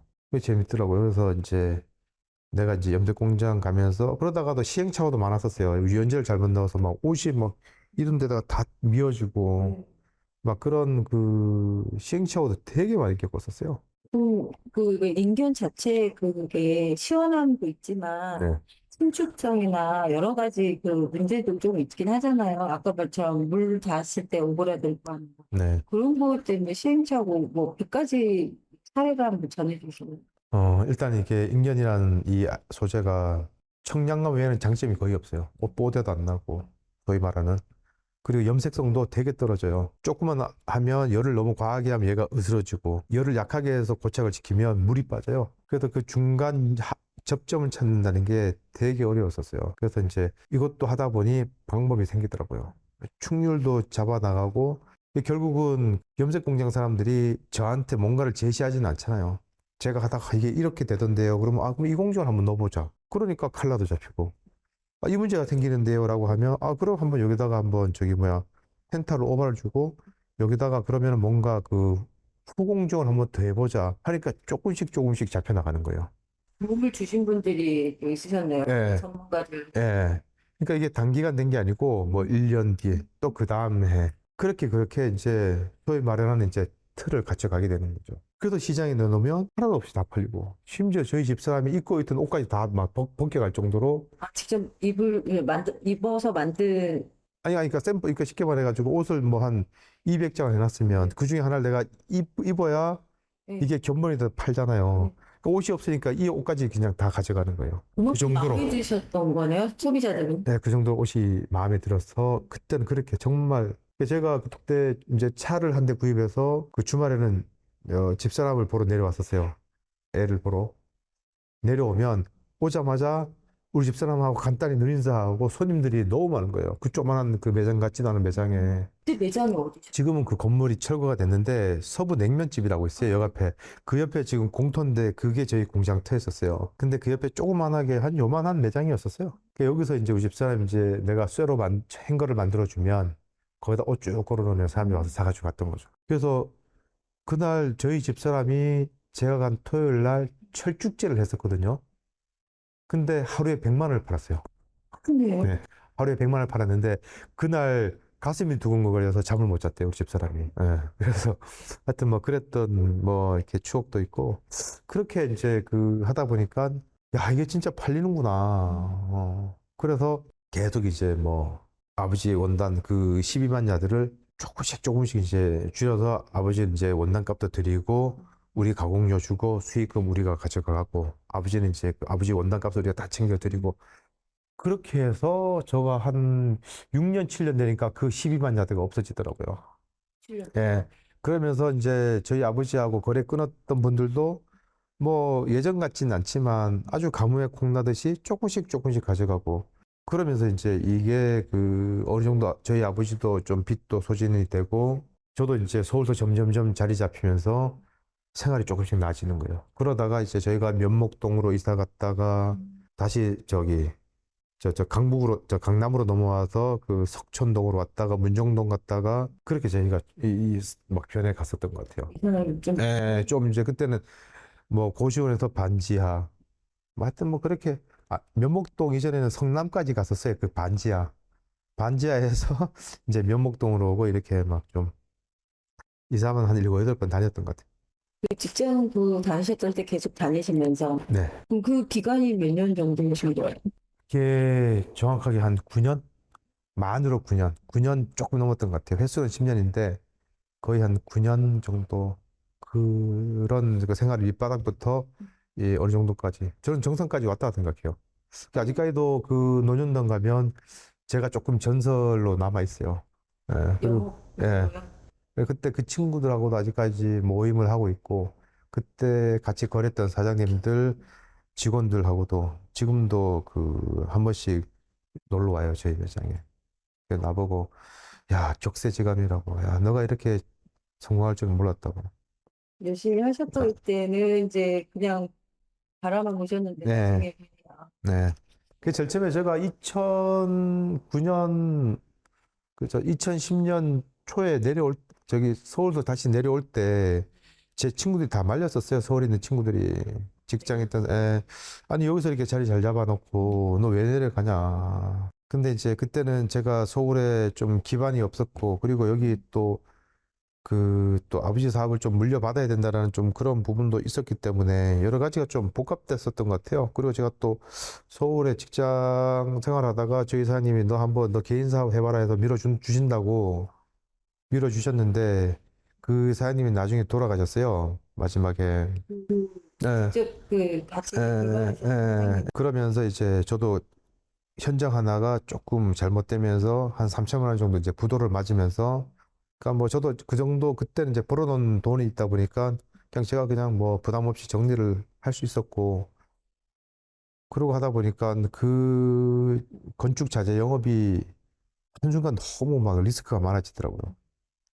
그러다 보니까 이제 저희 집사람도 너무 이렇게 떨어져 사는 것도 힘들고 둘 중에 하나를 이제 선택을 해야 되는데 그때 뭐 하여튼 고민을 둘이 엄청 많이 했었어요. 저희 집사람은 자기 이제 서울 살고 싶다. 또 와이프 되는 사람들은 좀 그렇잖아요. 근데 두 가지를 다 놓칠 수가 없겠더라고요. 근데 이제 마지막에 저희 집사람이 그러면 이걸 해서 이걸 키우자. 그래서 이제 저희가 이쪽에 완전히 올인을 하게 됐었던 거예요. 그때만 해도 이제 이거 그 원단을 갖고 판매하신 건 계속 잘 팔고 팔리시고 있던 상황이었고 거의 배수로 늘어났었어요. 매출이. 그러면 그때 그 저장돼 있던 12만 야드는 다 팔고 다시 이제 공장은 재가동이 되면서 예. 이제 더 배로 늘어난 예, 상황이 예. 그러니까 저한테는 저는 그 기적이라고 생각해요. 그래서 그때 다시, 그러니까 지금 저랑 같이 일하는 그때 이기영 씨라는 그 저 형님 있죠. 저분이 옛날부터 저희 아버지랑 같이 일을 했던 분이에요. 그래가지고 다시 제가 저분을 불러가지고 나 좀 도와줘라. 그렇게 해서 지금까지 저랑도 한 20년 같이 하고 있고. 아니, 그렇게 열심히 하신 게 예, 이제는 빛을 그래도 보시는 시간인데 예, 맞아요. 뭐 산마식물하고 풍기인경 관련한 이야기는 조금 끊었다가 네, 예. 이어가겠습니다. 알겠습니다. 네. 예. 잠시 쉬었다 할게요. 다시 이어 진행하겠습니다. 대표님, 사마직물과 이제 네. 풍계인계에 대해서 좀 이야기를 나누려고 하는데요. 이제 3대째 가업을 이어가고 네. 계세요. 그 사마직물에 대한 특별한 뜻이 있나요? 근데 저도 그게 좀 늘 의문이었었어요. 왜 상호를 사마로 하셨지, 저희 할아버지가? 처음에 이제 그 창업하신 게 제 기억으로는 1953년 이전으로 제가 알고 있어요. 근데 왜 이걸 사마라고 했을까라는 생각을 많이 해봤는데, 그냥 이건 제 추측이에요. 그냥 저희 할아버지 슬하에 그 남자 형제가 세 명이거든요. 그래서 세 명이서 좀 이렇게 화합하고 잘 어떤 그 해보자라는 의미에서 그걸 사마라는 그 상호를 지으셨나? 뭔가 생각을 하시고 지으셨을 텐데 저희가 아버지가 돌아가시 전에 내가 이걸 못 여쭤봤던 게 좀 아쉬운 부분 중에 한 가지예요. 이제 뒤에 이제 자세한 이야기를 좀 이어갈 건데요. 그 사마직물에 대해서 간단하게 좀 소개 좀 해주세요. 저희 사마 직물은 저희 할아버지가 그 1952년, 53년 아마 전쟁이 끝난 이 무렵에 아마 전쟁 이전에 그 계획을 가지고 이제 오셨고 그 북한에서 풍기로 그 오는 과정에서 여러 번을 이렇게 다녀가셨다 하더라고요. 그래서 조금씩 조금씩 이제 그 미리 어떤 북한에서 들은 이제 곧 전쟁이 날 것이다라는 그 부분에 대해서 조금 인지를 하셔서 이제 풍기로 오면서 뭐 어찌어찌 공장 이제 조그만하게 이제 가래 수거 병실을 이제 차리셨고, 일단 뭐 설립 배경은 아마 그렇게 됐었던 것 같아요. 됐었던 것 같고, 저희는 주로 이제 그 할아버지가 이제 인견 안감을 많이 하셨고, 저희 아버지는 그 인견을 이제 어떤 용도로 많이 저기 판매를 하셨냐면, 그 예전에 조화시장이 굉장히 그 좀, 저희가 좀 잘 조화시장이라 하면 잘 모르잖아요. 그러니까 조화가 예전에 이제 중국에서 그 꽃을 많이 접었대요. 네. 꽃. 네, 꽃을 많이 접고, 그 다음에 그, 이런 절이나 사찰에서 쓰는 연꽃 있죠. 연등. 네. 연등도 사실 다 인견이었었어요. 그래서 그 핑크색으로 염색을 하고, 밑에 잎은 그 초록색으로 그 염색을 해서 그 등도 하고, 예, 그리고 또 그 예전엔 그 띠지 같은 것도 인견으로 많이 했었대요. 예전에. 그 다음에 이제 조화 같은 데도 보면 글씨 쓰고 하는 것도 인견으로 많이 들어갔었고. 그러면서 이제 안감으로도 많이 들어가고 그 나름에는 저희 아버지는 그런 좀 시장을 이제 구축하고 그렇게 뭐 이 사마직 물리한 회사가 이렇게 점점점 그좀 성장을 하다가 앞전에 말씀드렸던 것처럼 이제 90년도 후반에는 이제 그 쓸 자리를 점점점 다 이렇게 빼앗겼다라고 봐야 되죠. 새로운 소재가 등장하면서. 지금 현재 그 경영 구조는 어떻게 되고 있나요?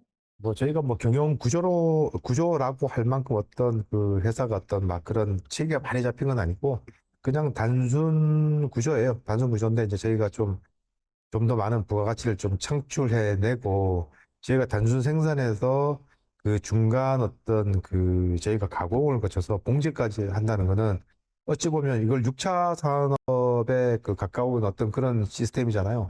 이 시스템은 이제 그렇게 가는데 내부적인 이제 어떤 그 직원들 배치나 어떤 이런 업무적인 부분에 있어서는 굉장히 심플해요.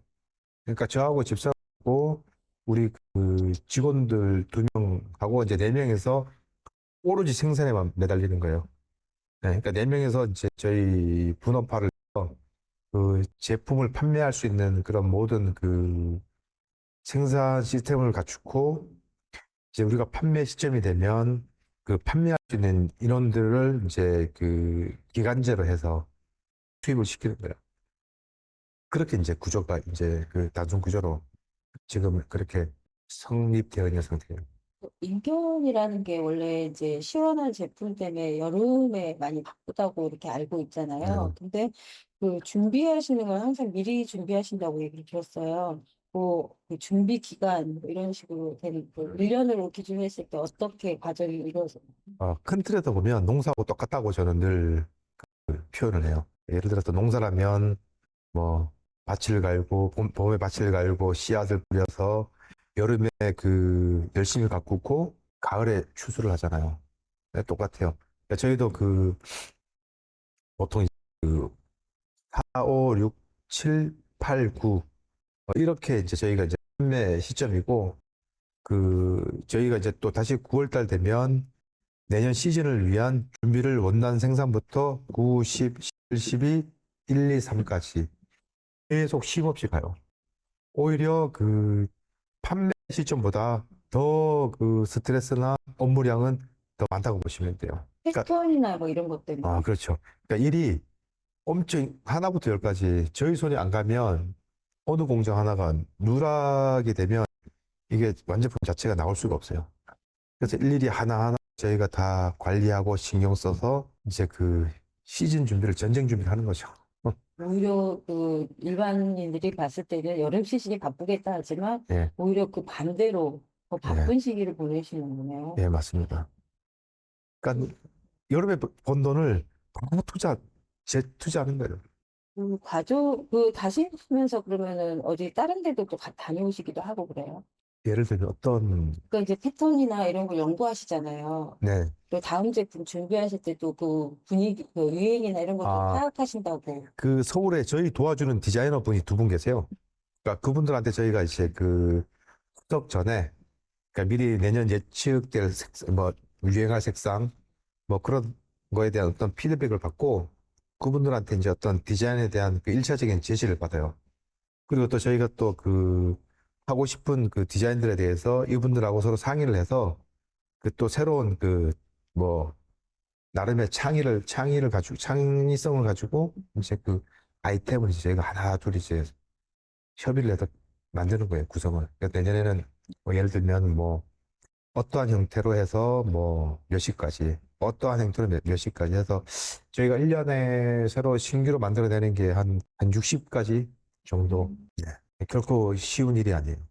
이게 생각보다 정말 많네요. 예. 원단도의 두께나 이런 게 좀 달라졌잖아요. 예, 맞아요. 그런 것도 여기에 포함이 되나요? 그러니까 이게 예전에는 저희가 한 아이템 가지고 바지도 만들고 원피스도 만들고 뭐 블라우스도 만들고 그랬었는데 바지는 이제 바지에 맞는 용도를 저희가 또 이렇게 만들고 또 원피스는 원피스에 맞는 원단을 또 생산을 해야 되고 그러니까 그 아이템에 따라서 그 중량도 조절을 해야 되고 여러 가지 그 정말 그 이 깊이가 무궁무진해요. 네. 그 깊이가 많을수록 저희가 할 일이 많다는 거는 그만큼 아이템도 많고 비전이 있다는 이야기거든요. 60가지 안에서 이게 이제 원단 두께, 그다음에 디자인 이게 다 포함된 게 60가지 종류로 나오는 건가요? 아니면 원단은 뭐 크게 저희 같은 경우는 한 10가지 내외예요. 10가지 내외인데 중복되게 쓰는 경우도 또 있죠. 또 이제 이렇게 인견 쪽으로 계속 해오시면서 그 인견 발전 협의회로 이렇게 구성하는 데 또 큰 역할을 또 하셨다고 들었거든요. 예. 그 초창기 그 협의회 구성하는 과정 때 그때 당시에 기억나시는 거 좀 얘기해 주세요. 그 98년, 99년 정도에 이제 그 인견 시장이 한번 좀 정책이라고 해야 되나? 그렇게 되면서 이제 저희 같은 업체들이 좀 많이 있었죠. 그러니까 어찌 보면 이게 도태된 건데 화성 시장으로 가지 못하고 그냥 도태된 업체들이 그냥 그 재고도 좀 소진도 해야 되고 그 인견 시장이 그때는 이렇게 어떤 어떤 그 시장이 구성이 되기 전이다 보니까 그냥 다들 그냥 그 소규모로 그냥 가내 수공업 그냥 주목 구구식으로 이제 했었는데 이 형태를 아니 97년이 아니다. 제가 정정할게요. 그 2007년도에 그 영주시에서 좀 제안을 했어요. 좀 협의체를 만들어 봐라. 만들어서 한번 시에서 좀 지원도 하고 할 테니 협의체를 만들려고 해서 2007년도가 2008년도에 그 사단법인 단체를 구성을 했었어요. 그래서 저희 아버지가 이제 거기에 단체에 이제 가입을 해 계셨고, 그래서 저는 이제 2009년도에 제가 합류를 해서 그 이제 협의 회원들은 이제 저희도 같이 이제 그 활동을 했었는데 2010년도에 이제 그 현재 조합장님께서 또 송세영 회장님이라는 그 루디아에 지금도 계시는데 그분이 초대 회장님이셨어요. 인견발전협의 회장님이셨는데 그 밑에서 이제 그 일할 수 있는 그 간사라는 이제 직책을 만들어 저를 이제 시키신 거예요. 너 한번 해봐라. 그래서 그때 정말 그 영주시하고 많은 이제 서로 이제 대화도 많이 하고 이게 뭐 무에서 유를 창조를 해내야 되다 보니 하여튼 좀 그때는 정말 열심히 움직였었던 것 같아요. 그 협의회 차원에서 간사로 하실 때 제일 많이 했던 활동들이 어떤 거였어요? 제가 간사 역할을 한 6년 정도 했는데 그때는 이제 그 이런 유관 기관을 좀 찾아가서 뭐 예를 들면 섬유 개발원이라든지 좀 이런 데 가서 좀 소재 개발에 대한 좀 피드백도 받고 그다음에 그 홍보 마케팅에 관련된 것도 이제 저희가 도도 좀 찾아가서 좀 우리가 서울에서 행사도 할 수 있게 좀 도와줘라라고 좀 부탁을 드려가지고 저희가 그 여의도 공원에서 그 지방 그 공산품으로 아마 전국 최초로 여의도에서 그 홍보 판매 행사를 할 이 계기를 만들었었어요. 근데 그게 거의 신의 한 수였고, 거기서 엄청난 홍보를 했고, 엄청난 그 판매에 대한 승정보를 올릴 정도로, 정말 아마 시발점이었던 것 같아요. 신기인견을 알리는. 예, 네. 예. 그전에도 어느 정도 이제 아름아름으로 좀 이렇게 알긴 했어도, 그렇게 시의 어떤 그 관여를 하고, 어떤 그 자금이 들어와서, 우리가 가서 뭐 비록 천막을 치고 했지만, 그때는 그 업체들도 막 20여 개 업체들이 막 그 여의도 공원의 상당 부분에 우리가 막 아주 대규모로 행사를 했었어요. 그래서 그때는 그 행사장 아니면 인견을 다양하게 볼 수 있는 그 어떤 그런 기회가 없다 보니까 서울 분들이 거의 열광을 했었어요. 상당 부분. 그래서 그때는 정말 전쟁하는 마음으로 그 여의도를 갔었어요. 열리는 그 시간을 그쪽에서 기다리셨겠네요. 예. 그래서 막 버스 광고도 하고 지하철 광고도 하고 아파트 그 주민 게시판에도 막 그거를 저희가 막 비용을 들여서 하고 그러니까 그 당시에 제가 이제 간사 일을 하면서 그때 그 영주시에서도 의욕이 상당했었어요. 정말 지금은 아마 그런 공무원 분들이 안 계실 거예요. 그때는 본인들이 막 그 민원도 막 해결해 가면서 그 관리사무소에 있는 분들한테도 막 선물 사가지고 가서 정말 너무나 노력을 많이 해주셨어요. 그래서 하여튼 그때 간사 일을 하면서 그분들하고 정말 그런 거를 해냈다는 게 뭐 또 다른 저의 저 나름의 좀 자부심이 있기도 하고 남들 알아주지 않지만 뭐 저 스스로에 대한 어떤 뭐 대견함, 열정을 가지고 있었던 것 같아요. 신기인견을 정치기에 시작했던 게 어떻게 보면 그 관과의 연결고리가 그 서울에서의 히트치는 그 시점에서 이제 인견의 활성화가 좀 더 다시 되는 그 계기가 된 거네요. 예, 맞습니다. 뭐 심지어 뭐 프랑스의 그 그레타 포르테라고 그 유명 패션쇼가 있었는데 거기도 우리가 막 진짜 겁 없이 가가지고 그 패션쇼에 가서 그 현지에서 그 그 로드 모델. 그러니까 쉽게 말하면 얘네들이 정식 모델은 아닌데 프로들은 아닌데 네. 그 얘네들이 현지에서 헌팅식으로 해가지고 그 행사장에서 얘네들이 명함을 돌려요. 지들이 그 프랑스 애들이. 그러면 이제 우리가 현지에서 초이스를 하는 거예요. 그래가지고 거기서 얘네들 페이 얼마씩 주기로 하고 거기서 음악 틀어놓고 막 우리가 막 패션쇼하고 막 그래서 호응이 어떠냐? 뭐 웃기긴 했는데 우리끼리는 되게 좋았죠. 그리고 뭐 가서 그런데 뭐 정말 에펠탑이 있는 그런 데 가서 뭐 그런 거 했다는 거 보면 뭐 그것도 하나의 그 풍기인견의 하나의 뭐 작은 뭐 히스토리죠. 그 이후에 또 이제 회장님으로도 네. 역임하셨어요. 그때는 또 아무래도 간사님으로 활동하실 때보다는 또 다른 또 역할이 또 맡아서 하셨을 텐데, 그때는 어떤 또 일을 하셨나요?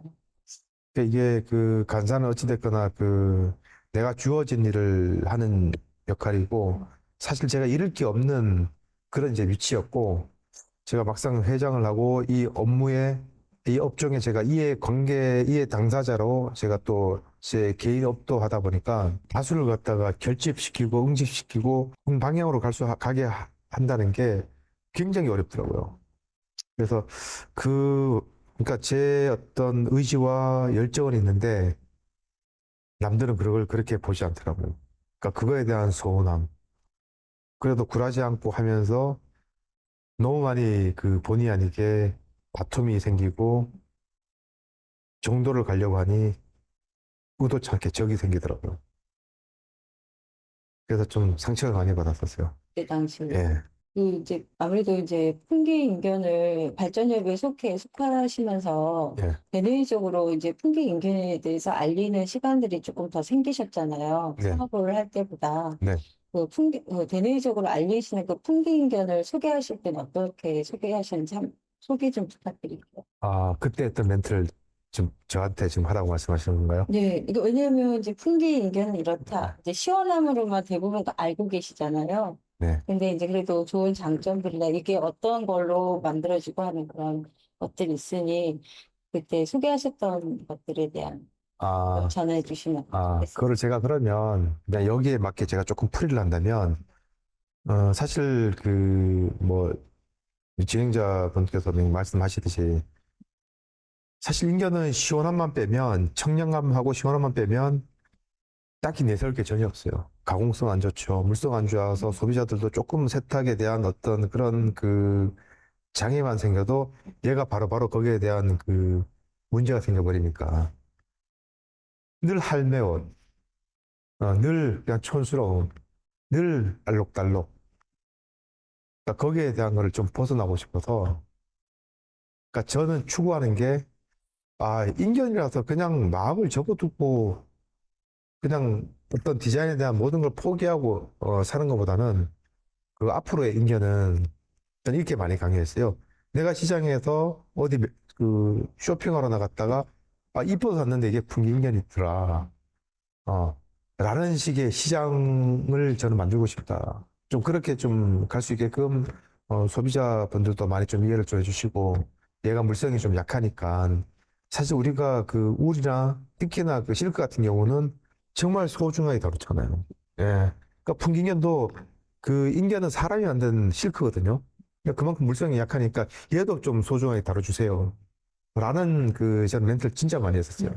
예. 그리고 이제 앞으로는 우리가 발전을 할 테니 아마 시장에 나가서 이뻐서 샀는데 아마 그게 풍기인견일 거다. 라고 제가 좀 허세 아닌 허세를 좀 부렸었죠. 앞으로 저는 그게 목표고. 그 좋은 말씀 많이 홍보하셨네요. 예, 뭐 제가 할 수 있는 네. 네, 이제 할아버지가 그래도 이제 사마직물에 하면 할아버지 이야기를 빼놓을 수 없잖아요. 그렇죠. 참 시한데. 네. 할아버지 이야기로 조금 넘어갈게요. 네. 할아버지 고향이 이민자가 어디신가요? 평안북도, 평안남도인지 평안북도인지 제가 도까지는 제가 조금 좀 혼란스러운데 영변입니다. 영변. 예, 저 중국의 연변이 아니고 영변의 약산. 그렇죠. 진달래꽃. 예. 저희 할머니가 옛날에 그러셨어요. 진짜 진달래꽃이 진짜 만발했었대요. 동산에 뒷산에. 저희 할아버지는 거의 외동이에요. 외동. 누님이 한 번 계셨다든가 하여튼 저도 뭐 이런 것까지 내가 기억 못하면 안 되는데 하여튼 아들로는 외아들이었다고 하시더라고요. 그러니까 예전에 저희 할아버지 세대의 외동이라고 하면 거의 흔하지 않은 가족 구성이잖아요. 그래서 정말 뭐 이렇게 소위 말하는 저희 증조 할아버지는 엄청 양반이셨고 저희 할아버지가 늘 머리를 따고 다니셨대요. 머리를 닦고 양반이니까. 아, 그러니까 옛날에 이렇게 장가 안 가면 네. 이게 땄대요. 네. 예, 땄었는데 그게 부끄러워가지고 저희 할아버지가 이걸 잘랐대요. 자르고는 막 부직갱으로 맞았다고 하시더라고.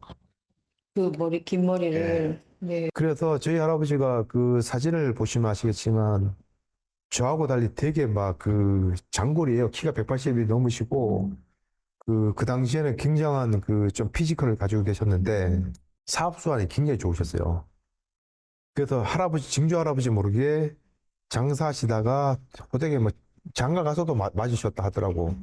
이 담배 곰방대로도 맞고.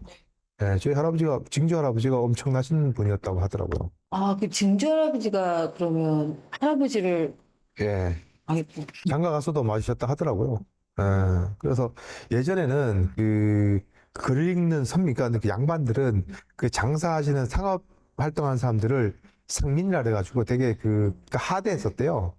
너 쌍놈같이 이따구짓 하자고 막 그런 걸 많이 받으셨다 하더라고요. 근데도 이게 이 장사꾼의 피는 어쩔 수 없나 봐요. 저희 할아버지는 좀 그런 아마 지금으로 치면 아마 재벌까지 아마 하실 수 있었던 그런 뭐 틀과 역량을 가지셨던 걸로 저는 알고 있었어요. 사업수완이 좀 남다르셨던 거네. 거의 정말 어디 가도 이렇게 눈에 들어오는 그런 뭐 좀 스타일이셨던 것 같아요. 그 할아버지께서 이북에서 원단 유통이나 공장도 운영하셨다고 그러시던데, 예전에 저희 할아버지가 지금으로 말하면 먹고 살기 위해서 밀수도 하고, 예, 막 그렇게 해서 막 그때는 닥치는 대로 막 그런 막 나쁜 사업은 아니고, 그 당시에는 밀수 아니면은 때 물량 조달할 데가 없잖아요. 아마 그렇게 막 살아가기 위해서 방법이 없었던 것 같아요. 뭐 그렇게 하시다가 뭐 이 원단 유통도 하시면서 이 명주에 대한 이 좀 생산 능력이 있으셨던 것 같아요. 명주 공장을 네. 해서 하신 거예요. 예. 그러면 거기서 하시면서 할아버지가 이제 그때 그 할아버지하고 같이 그래도 계셨던 제가 초등학교 때까지는 살아계셨댔잖아요. 그렇죠. 할아버지한테 그 고향 이야기를 좀 자주 들으셨나요? 할머니나? 저는 할머니한테 많이 들었어요. 어떤 이야기를 보셨나요? 뭐, 이북에서 냉면 해 먹던 이야기. 그 다음에 이제 동치미 이야기. 저희 마당에 항상 조그만하게 움막을 지어 놨었어요. 그때는 이제 김치 냉장고가 없어서 움막에다가 밑에 단지를 묻어가지고 항상 이북식으로 물김치를 담궈 놓고, 김치를 항상 그런 식으로 해서 맨날 음식 녹두 빈대떡 해 드시고. 그러니까 늘 이북에서 음식 하시던 이야기. 그리고 백골톤 이야기. 저희 할머니는 늘 입맛이 없으시면 그냥 찬밥에다 물 말아가지고 숟가락 뒤로 해가지고 생된장 있잖아요. 앉아서 퍼온 거. 네. 막 양념 안 한 거. 그걸 그렇게 드시더라고요. 근데 할머니 맨날 그걸 뭔 맛으로 먹어. 그러면 고조 옛날에는 이게 그렇게 맛있었어. 막 이런 식으로. 저는 어릴 때 항상 이북말을 듣고 자랐었어요. 맨날 피난 오던 이야기. 막 피난 와가지고 막 사람 막 폭탄 퐁 터지면 막 발달 날아가는 막 이야기. 그런 이야기 진짜 많이 들었었어요. 아까도 앞에서 얘기하셨지만 할아버지가 여기 풍기 쪽으로 오시려고 여러 번 왔다 갔다 이제 전쟁 상황을 조금 미리 감지하셨다고 그랬는데 그때 이야기도 좀 보내주세요. 그때 만주 쪽에서 왔다 갔다 하는 우체부가 있었대요. 근데 이제 그 사람이 이제 저희 할아버지가 늘 이제 장사를 하시고 사업을 하시고 이제 활동을 이제 많이 다니시잖아요. 농사 짓는 사람이 아니고 여기저기 이제 다니시니까 좀 있으면 전쟁이 난다고 이야기하더래요. 그러니까 약간 좀 고위층들은 전쟁 나는 걸 다 알고 있었는가 봐요. 그래서 저기 남한으로 내려가라. 여기 좀 공산화되고 남한의 풍기라는 곳에 뭐 풍기하고 저기 뭐 강화도하고 몇 군데를 찍어주더래요. 근데 풍기가 제일 좋다더래요. 그러니까 무조건 풍기를 물어서 찾아가라 하더래요. 그래가지고 저희 할아버지는 미리 풍기 쪽에다가 땅도 조금 사놓으시고 미리미리 가족을 저희 증조 할머니랑 증조 할아버지를 미리 보내신 거예요. 아, 네. 네. 보내시고 그러니까 이 이야기가 진짜 드라마 같은 게 전쟁이 빵 터져가지고 막 보태서도 내려오신 게 아니고 미리 움직이신 거예요. 그때 남북 교류가 있었어요. 왕래 했었거든요. 네. 그러다가 이제 저희 아버지가 장남이시고 저희 할아버지랑 이제 북한서 이제 가족들은 다 보내고 풍기로 보내놓고 미리요. 네, 미리 그리고 저희 할아버지가 이제 나머지 이제 이런 거 뭐 땅 판 거 그다음에 중요한 거 이제 뭐 금부치 같은 거 이제 뭐 보따리찜 싸가지고 그러니까 저희 할아버지가 이제 내려오려고 하는 찰나에 전쟁이 터진 거예요. 그래서 저희 할아버지가 이제 그때만 해도 이제 감이 있는 거죠. 그러니까 중요한 짐은 조만하게 만들어가지고 이제 돈 되는 거는 저희 아버지가 그때 열 몇 살이었었대요. 그래가지고 넌 이거 잘 때도 벗지 말아라. 누가 보여달라고 해도 보여주지 말아라. 이 안에 뭐가 들어있는지도 안 가르쳐 주는 거예요. 그렇게 아주 아버지 몸에다 아주 단단히 감아가지고 옷을 입히더래요. 네. 그리고 이제 집 나가는 거는 무거운 건 저희 할아버지가 들고. 근데 저희 할아버지가 내려오다가 등치가 크니까 저기 막 인민군으로 그러니까 붙들려 가고 포로로 붙들려 가고 그러니까 내려오다가 이제 막 등치가 원체 크니까 남들보다 머리 하나가 더 있으니까 자꾸 붙들려 가가지고 고문당하고 오고 그래 거기서 뭐 도망 오고 그 저희 아버지는 그 피난 대열에 그 계속 내려오고 이렇게 할아버지가 이제 그 사람들한테 붙들려 가면서 너 가봤지 너 알지 풍기역 풍기 가면 갈 때까지 너 이거 짐 잘 때도 보따리 벗지 말고 뭐 그 얘기를 계속 하시더래요. 혼자 내려오신 거예요? 아버지 혼자 내려온 거예요. 보름을 걸어서 내려갔대요. 그래가지고 낮에는 그 포격을 하니까 밤에 움직였대요. 밤에 얼굴에다 검정 발라갖고 수검정 발라가지고 저희 아버지 맨날 그 얘기 하셨거든요. 아까 15살 뭐 저희 아버지가 38년생이시니까 그때 6.25 53년생이니까 53년도에 늦었으니까 뭐 한 너섯 살 됐겠죠. 요즘만 뭐 서너 살이 막 크지만 그때만 다 못 먹어도 매서하잖아요. 그래가지고 이제 그 피난 행렬에 그냥 풍기 가자고 해가지고 뭐 친척 그 형들하고 그렇게 내려왔대요. 뭐 무릎 다 까지고 나중에 저희 할아버지는 그래도 용기 없게 자기 가지고 있는 거 가지고 돈 주고 빠져나오고 돈 주고 빠져나오고 그걸 몇 번을 거쳐가지고 나중에 우리 할아버지가 오시고 그러니까 저희 할아버지는 한 달 뒤에 오고 저희 아버지는 보름 뒤에 도착했다 하더라고요. 그러니까 저희 아버지가 미리 보름 있다 네. 도착하고 저희 할아버지는 고초를 겪고 한 달 뒤에 오셨고. 그 가족들 증조 할아버지, 증조 할머니랑 나머지 가족들은 여기 와 계신 미리. 상황에서 미리. 이제 거기 가지에 있던 거 다 정리하셔서 재산 정리하셔서 이제 네. 아버지랑 이렇게 순차적으로 네, 내려오신 그렇죠. 거네요. 거의 뭐 보면 진짜 뭐 대화 드라마죠. 그럼 그때 내려오셔서 그 땅도 사셔서 뭐 이렇게 하셨댔잖아요. 그때가 그 장소가 아까 말씀하신 서분행면 그 옆에 자리 계신 거예요? 예. 그리고 이제 부석에다가도 이제 좀 뭐 공장을 하려고 했었는데 이제 거기보다는 이제 여기가 조금 더 여건이 나서 뭐 그런 아픔도 있었고 처음에 이제 여기 그 부석에다가 땅을 살려니 피난민이잖아요. 여기 사람이 아니잖아요. 쉽게 말해서 이방인이잖아요. 그러니까는 여기 사람들이 북한 사람들에 대한 적개심이 되게 컸대요. 그래서 자기 명의로 땅을 못 샀대요. 그래서 이렇게 부석에 어찌어찌 튼 차 씨를 만났대요. 그 사람 앞으로 땅을 샀대요. 근데 그 땅을 아직까지 못 찾고 있어요. 저희 아버지가 돌아가시 전까지 그 땅을 찾으려고 했는데 그 땅을 그 차 뭐라고 하는 그 사람 명의로 샀는데 그분이 돌아가시고 자식들이 아예 그거에 대해서 안 내놔가지고 그거를 뭐 법원에도 찾을 수 있는 방법이 없다고. 서류나 이런 게 없으셨나 봐요. 그 문서는 저희 아버지가 가지고 있었어요. 근데도 그게 법으로 안 되는 거. 그 사람도 앞으로 돼 있으니까. 그러니까 소유권을 주장하지 못하는 거죠. 그래서 저희 아버지가 법무사도 몇 번 다녀보시고 하더니 나중에 아유 이거는 변호사 비용만 날리지 이건 도저히 그 찾을 수 있는 그 실체 자체가 부족하대요. 급한 마음에 또 이렇게 하시긴 했는데, 그죠? 네. 그, 이제 할아버지께서 이렇게 정착하시고 이제 생활을 하셔야 하잖아요. 가족들이. 네. 그래서 이제 처음에 그, 간해숭업으로 명주공장 창업을 하셨다고 들었거든요. 아 여기 와서요? 네. 아 여기 와서는 바로 인견을 바로 했죠. 그 기계를 갖고, 한 대 갖고 하셨나요? 그때는 족다피라 그래서 네. 그게 이제 그것까지 제가 잘 기억이 안 나는데 어찌어찌 막 부속을 구해서 이제 여기서 이제 뭐 이렇게 노달을 해가지고 했던 것 같아요. 처음 시작은 그러면은 그 한 대, 두텁게 한 대로 이제 시작이 된 거네요. 그 당시에 그때는 제가 이제 뭐 태어나기도 전이니까 그냥 뭐 그때는 그 사람 한 사람이 계속 이제 발로 뭐 이렇게 자체 동력해서 이제 이걸 했으니까 그때는 뭐 그렇게 해서 족답기로 시작을 했던 것 같아요.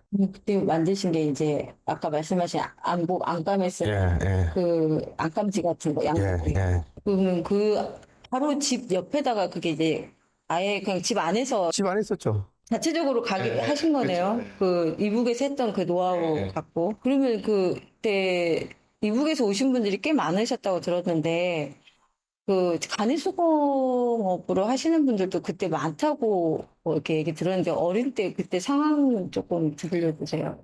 저는 뭐 태어난 게 70년도에 태어났고 제가 실질적으로 본 게 이제 79년 뭐 요때 봤으니까 그때는 상당 부분 뭐 저는 족답기도 못 봤어요. 사진으로만 봤지. 그게 이제 어느 정도 그 좀 진화가 돼서 제가 봤을 때는 반자동. 손 핸들 가지고 이제 반자동으로 네. 그때는 이제 모다가 구동을 해주고 네. 반자동으로 가는 기계였었어요. 그때는 이제 직수 한 명이 기계를 뭐 한 4대, 6대 이렇게 봤었죠. 그러니까 체단성이 확 올라간 거죠. 네. 이제 유명한 사진이 하나 있잖아요. 풍기인간 하면. 예. 그게 할아버지가 이제 그 직공들하고 부석사 가서 이렇게 찍으신 그 4월 초파일 날 찍으신 사진이 이제 자료, 귀중한 자료라고 네. 알고 있는데, 그건 이제 다음에 한번 또 보여주시고, 네. 그 사진, 그때 그 사진을 보셔서 설명 들으신 적 있으세요? 그 사진에 대해서? 많이 물어봤어요.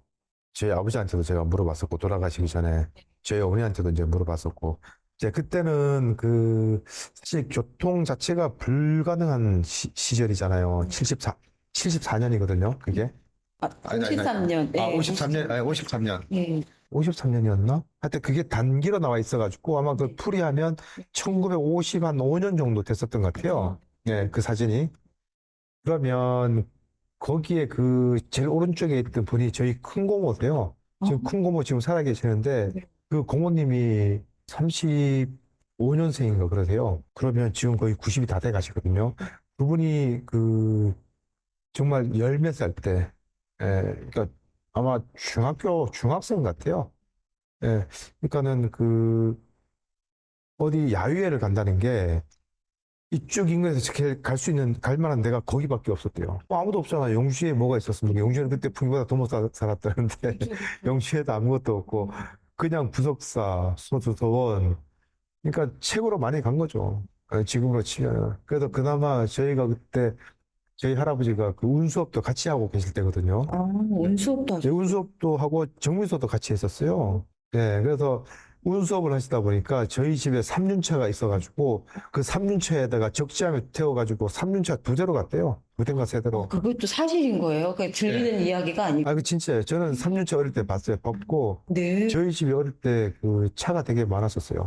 그때 막 재무시라 그래가지고 하여튼 나와 있는 그런 막 차도 있었고 저희 집에 차가 한 뭐 대여섯 대 있었던 것 같아요. 그럼 운수업을 하셔서 차가 많았던 건가요? 그쵸. 아, 운수업도 하고 정미소도 하고 하니까 막 나락실로도 다니고 배달도 다니고 뭐 쉽게 말하면 옛날에 영화 보면 막 그 옛날에 전쟁 끝나고 막 진짜 막 개척할 그런 막 시기에 그런 막 인주함 막 거기 나오는 차들이라고 보시면 될 거예요. 진짜 아까 말씀하신 대로 할아버지가 사업수완이 남다르셨던 게 여러 가지 그런 거를 막 한꺼번에 하시는 예, 거네요. 그러니까는 뭐 거침없이 막 하시고 사업도 잘 하시고 거의 뭐 대적할 사람이 없었대요. 그래서 그 당시에는 저희 할아버지가 이제 말 그대로 휴전이잖아요.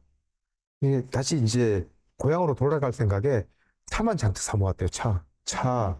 그 다음에 뭐 연장 이런 거 일본 거 막 열심히 사 모으시고 모다랑 사 모으시고 땅을 안 샀대요. 거의 딱 필요한 것만 사시고 고향에 대한 그리움 때문에 그러신 뭐 다시 이제 올라가려고 이제 전쟁 끝나면 다시 내 집에 올라가려고 뭐 그렇게 생각을 해서 제가 이제 우스갯소리로 아우 할아버지 옛날 돈 많으시면 땅이나 좀 사오시지 그냥 그런 이야기를 했는데 저희 아버지가 그 이야기 하시더라고요. 그때 올라갈 생각을 했지. 그래서 차에 욕심을 많이 내셨대요. 이동수단이 좀 필요하니까요. 예. 그래서 그렇게 하셨고요. 그 차도 이제 뭐, 그거는 이제 들은 이야기라고 네. 하셨는데, 이제 사업이 좀 번창하셔서 직공들하고 이렇게 이제 부석사 갈 정도로 네. 이제 많으셨다고 들고, 이렇게 조회하는 모습, 네. 뭐 이런 거 얘기도 해주셨는데, 그 얘기도 좀 전해주세요. 아, 그거는 이제 뭐 저희 형이 이제 그렇게 저희 형이 이제 장손이다 보니까 그때는 이런 공장들도 아침 조회식으로 이제 약간 일본식의 약간 잔재죠. 예. 그래서 조회식으로 해서 앞에 우리 공장 마당에 단상이 있었대요.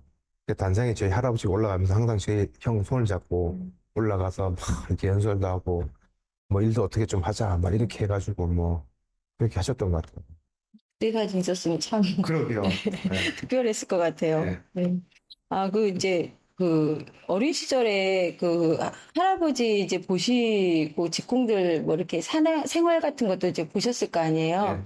뭐 혹시 기억나시는 거 있으세요? 저는 할아버지가 저 초등학교 저 오자마자 풍이 와서 이제 저희가 풍기로 왔는데 그 이전에 그 마당에서 저희가 막 돼지 잡고 하면서 저희 할아버지 환갑잔치를 했었어요. 제가 그때 7살 때인가 그 기억이 나거든요. 그래서 제가 이제 그 환갑이라고 제가 막 절을 하고 막 그랬던 기억이 있는데 그때 항상 저희 할아버지가 스포츠 머리를 깎으셨어요. 항상 정갈하게. 저희 할머니는 이렇게 쪽 쥐어가지고 비녀 꽂고 다니셨고 맨날 막 평발이셔가지고 양복을 쫙 빼입고 고무신을 신고 다니셨어요. 양복에 고무신을요? 네, 하는- 평발이라서 구두가 안 맞아. 구두를 못 신어서 항상 평발에 흰색 저 고무신을 신으셔가지고 그게 기억이 나요. 그리고 항상 그 일제 오토바이 타고 공장하고 집하고 왔다 갔다 하고 늘 시내를 이렇게 막 그 오토바이 타고 다니시고. 키가 되게 크시다고 했었잖아요. 네. 풍채도 남다르시고. 네. 그러면 그 외향적인 모습에 양복에 고무신 입고 오토바이 타고 가시면 눈에 확 띄셨고. 최고였죠. 그 당시에 그 오토바이가 없었을 때예요.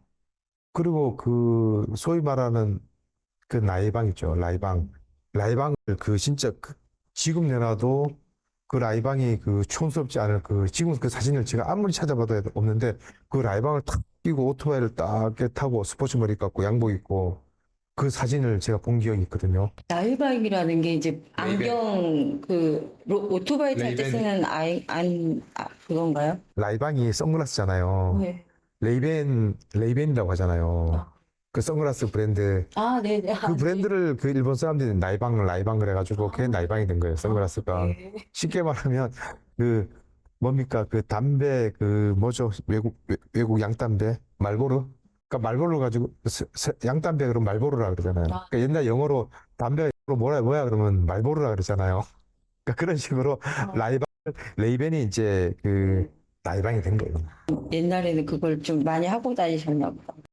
없었는데 이제 저희 할아버지가 신문 서울 가서 보시고 맨날 서울에 장사하러 사업하러 왔다 갔다 하시고 하니까 서울에도 한 달씩 계셨다 하더라고요. 여관 잡아놓고. 네. 그러니까 완전히 뭐 소위 말하는 정말 뭐 사업가 같은 뭐 그런 적이었는데 어찌 보면 지금으로 치면은 정말 뭣도 부릴 줄 아는.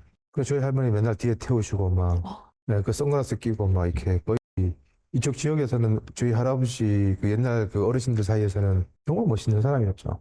그 할아버지 때에서 많이 이제 그 풍긴견 성장을 이렇게 많이 자리를 해놓으셨네요, 그러면. 그때는 실이 지금처럼 이런 실이 아니고 일본에서 아사히라고 그 아사히라는 그 그룹에서 지금 맥주도 만들고 하지만 걔네들이 지금 벤버그라는 인견실을 만들고 레ion을 일본 애들이 정말 잘 만들었었어요. 그 괴짝에다가 실을 이제 수입해가지고 들어오면 하여튼 그걸로 이제 원단을 짜고 하면서 거의 초속을 만들어 온 거랑 마찬가지죠. 그때 그러면 그 마지막 기억까지 그 직공들이 몇 명 정도 직원들이 몇 명 정도까지 이렇게 그때는 저희가 뭐 정비소하고 다 했으니까 한 4, 50명 됐었을 거예요. 그 한 장소의 집 근처에서 다 이게 있던 거예요? 아니면 장소가 다 달랐던 거예요? 두 군데 있었어요, 저희가 사업체가. 역 앞에 한 군데 있었고, 풍기 제일교회 앞에 집하고 같이 있었어요. 집하고 같이 있었고, 그때는 뭐 기계가 귀하던 시절이라서, 뭐 동네에서 뭐 저희 집이라고 하면 모르는 사람이 없었죠. 규모가 컸었죠. 그래도. 공장에 두고 있었구나. 그러면은 그 운수업이랑 정미소도 그건 집에서 하신 거예요? 아니면 다른 쪽으로? 그 공장이 다 같이 붙어 있었어요. 그래서 그렇게 해가지고 이제 아버지 때까지 이제 이어서 가야 하는데 그거는 한번 다음에 이어서 저희가 한번 또 구술을 들어볼까 싶은데요. 네네. 네, 오늘은 여기까지 하고 이제 마치겠습니다.